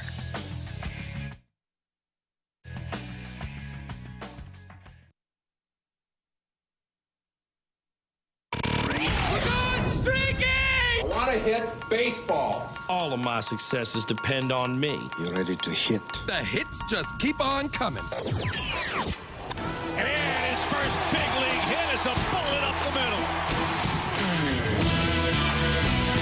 It's Fastlane on 101 ESPN. Time to play Beat the Streak. We've got Corey on the line yet again. What's up, Corey? Hey, what's going on, man? Not much. Congratulations on another hit last night. Thank you. Marsh, what do we got for latest streaks? All right, I have a streak of 4. Corey has a streak of 3. Anthony, you have a streak of 2. And Jamie and Carey's streaks have come to a close. Sorry, guys. You had William Contreras. Oh, that guy. He let you down. There's no doubt about it. Marshy. I'm going to go back to the well. Give me Willie Adames. What's that guy done of late? A lot. All right, Corey, you are up. Yeah, I'm going to go ahead and pick Mr. Paul Goldschmidt. All right. I don't see the appeal, especially over the last 7 to 15 days, but I wish you luck. Give me Alec Burleson. Yeah, thank you. You got it. I'm going to go Alec Burleson. Jamie, me or you? Go ahead, buddy. Nah, give me Mason Wood. And Jamie? I will go with Brendan Donovan. Oh, Donnie, bro. Yep. All right, cool. All right, Corey, good luck, man. Hey, thanks. Talk to you tomorrow. Sounds good. See you. All righty. Friday, the Cardinals don't play tomorrow. Yeah, I don't care. I mean, we can call him. Thank you. We'll call him regardless. We should just to see how his day's going. Corey seems like a really nice guy. I think he'd appreciate a call right around his time. It's hilarious if we call him. Hey, don't tell him to call. Don't tell him. All right, who's your pick tonight? Yeah. They'd be like, they don't play. They don't play. All right, Like, see ya. All right, Marsh, what do we got for biggest question of the day? It's time for the Fast Lane's biggest question of the day. All right, gentlemen. Last night, I saw an interesting tweet from That's a Winner podcast on X or Twitter, whatever people are calling it these days. And this is what it said. It said, y'all don't want to hear this. What? But the Cardinals could use your help in the stands this weekend. And I've been thinking the Cardinals have been playing okay baseball. I believe they're 6-4 in their last 10 games.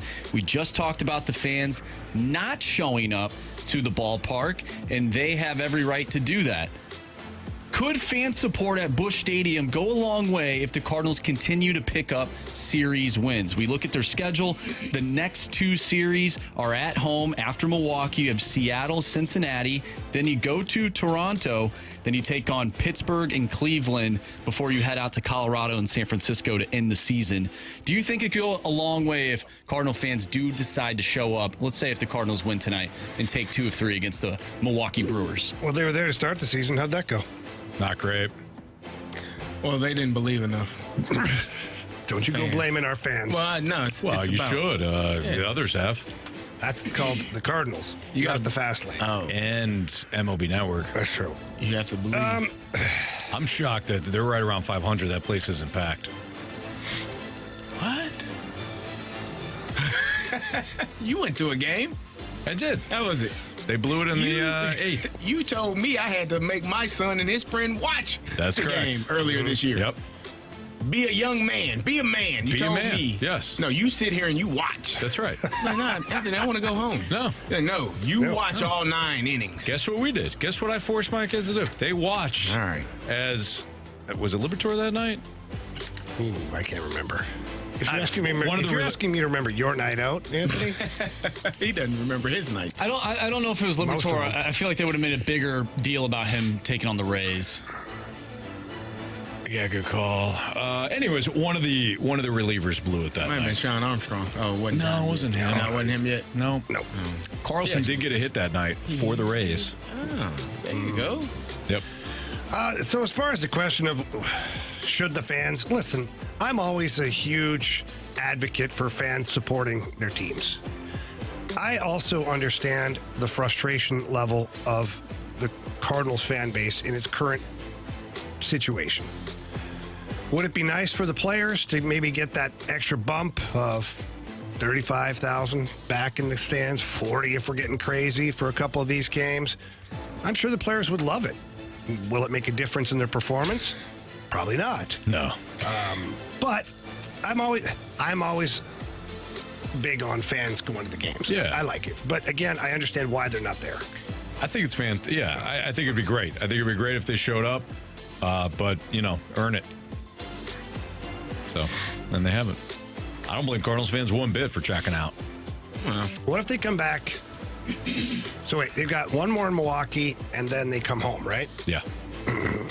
What if they come back? So they're 5 games back of the wild card? 5.5. 5.5, okay. So what if they come back, 4 games back, big series, like mathematically still a chance to get yourself back into this thing? Yes. You have a 1% chance, according to ESPN. But you do have a percent. But you're saying there's a chance. Yeah. Saturday is the Hall of Fame induction class being announced. So you have Matt Morris, Whitey Kurowski, and Dave Duncan. Oh, nice. I wonder if fans will be there for that to show support from some of their favorites. Man, I hope so. Just for Dave Duncan. I mean, not for the not for the other guys, but right, especially for what Dave Duncan meant to this organization. So I wonder if there'll be an uptick in tickets sold, or at least the fans showing up. Yeah. It is an interesting conversation, though, because this team, I mean, looking at the schedule, they could potentially they could win some games, especially if Paul Goldschmidt continues to hit. These guys start, picking up the slack. Marsh, it's possible. I asked you this yesterday, and I want you to be honest, okay? Did you get a call last night? Did you get a call or a text? You up? I did not get a call or a text. I might get one tonight, though. Yeah, because the way you're talking, I feel like you're kind of reaching over for the phone a little bit more. Well, it's like you're just kind of looking. Did you go on to their Instagram page and just start randomly liking pictures from a long time ago? I didn't do that. Not that weird. The bat signal? No. It's in play, though. If they win tonight, there's a chance that I could get a text tonight from the St. Louis Cardinals. And it'd say you up, and I might reply. You will. You know you will. Look at you right now. You can see in his eyes, he's giddy thinking about it. Oh, boy. All right, we've got, at the board, we've got to him, Anthony. 3 stars of the day. We got criticisms, compliments. It's all next on 101 ESPN.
missed anything from today's show, you can always download the podcast available at 101ESPN.com, your 101 ESPN mobile app, brought to you by Dobbs Tire and Auto Centers. Don't forget, you can join Randy Carricker Monday, September 9th from 4 to 6 at the Fenton Bar and Grill. Go see the best servers and bartenders in the area. Enjoy their outdoor deck, cold drinks, and chow down on the best original trashed wings in St. Louis. Plus, get signed up for some 101 ESPN giveaways. That's Randy Carricker at the Fenton Bar and Grill this Monday. Learn more at 101ESPN.com. Did we all bet the board last night? We did not. No. Who missed? I did. You did? Yeah. I did. Oh, you did? I had the Brewers. Who'd you have? I had Willie Adames that's right. over 1.5 hits, runs, RBIs, and that happened because Michael Ciani did not catch the ball. So, all right. So, Marsh, you and I are 1-0 then. Yep. All right, go for it, Marsh. I'm going to take the Atlanta Braves -1.5 against the Colorado Rockies. All right. I'm going to take the Houston Astros -150 against the Cincinnati Reds. Mm-hmm. Spencer Arrighetti versus Nick Martinez. Nick Martinez stinks. Yeah, give me Aaron Judge. 1.5 hits, runs, RBIs. -145. And give me the Arizona Diamondbacks with Zach Gallen on the bump at -130. That's a good play. Because the Giants? Yes. It's a real good play.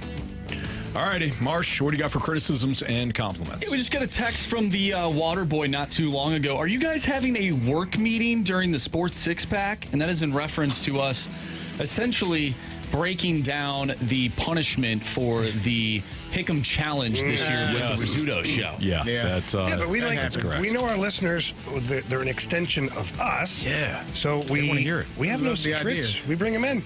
We like the ideas. We want them to know what's going on. Yeah, good call. All right, let's get to the 3 stars of the day before we get out of here. Our 3rd star of the day is going to go to our Gauntlet contestant, Percy, for defeating Carey and putting him in the penalty box. Good job, Percy. Will be back tomorrow in the Gauntlet, 4 o'clock, right here on 101 ESPN. Good job, Percy. Our 2nd star of the day goes out to Jeff Gordon, the race car driver. Yeah, absolutely. 24. Yep. Rainbow colored car. That's right. Yeah, the DuPont car. Yeah. Awesome. And 1st star of the day goes out to eating liver, even though you don't want to. Yeah, you're going to eat it. Eat that. Especially at the Rivers household. Did you hear from Mumsy? No, she did not text her.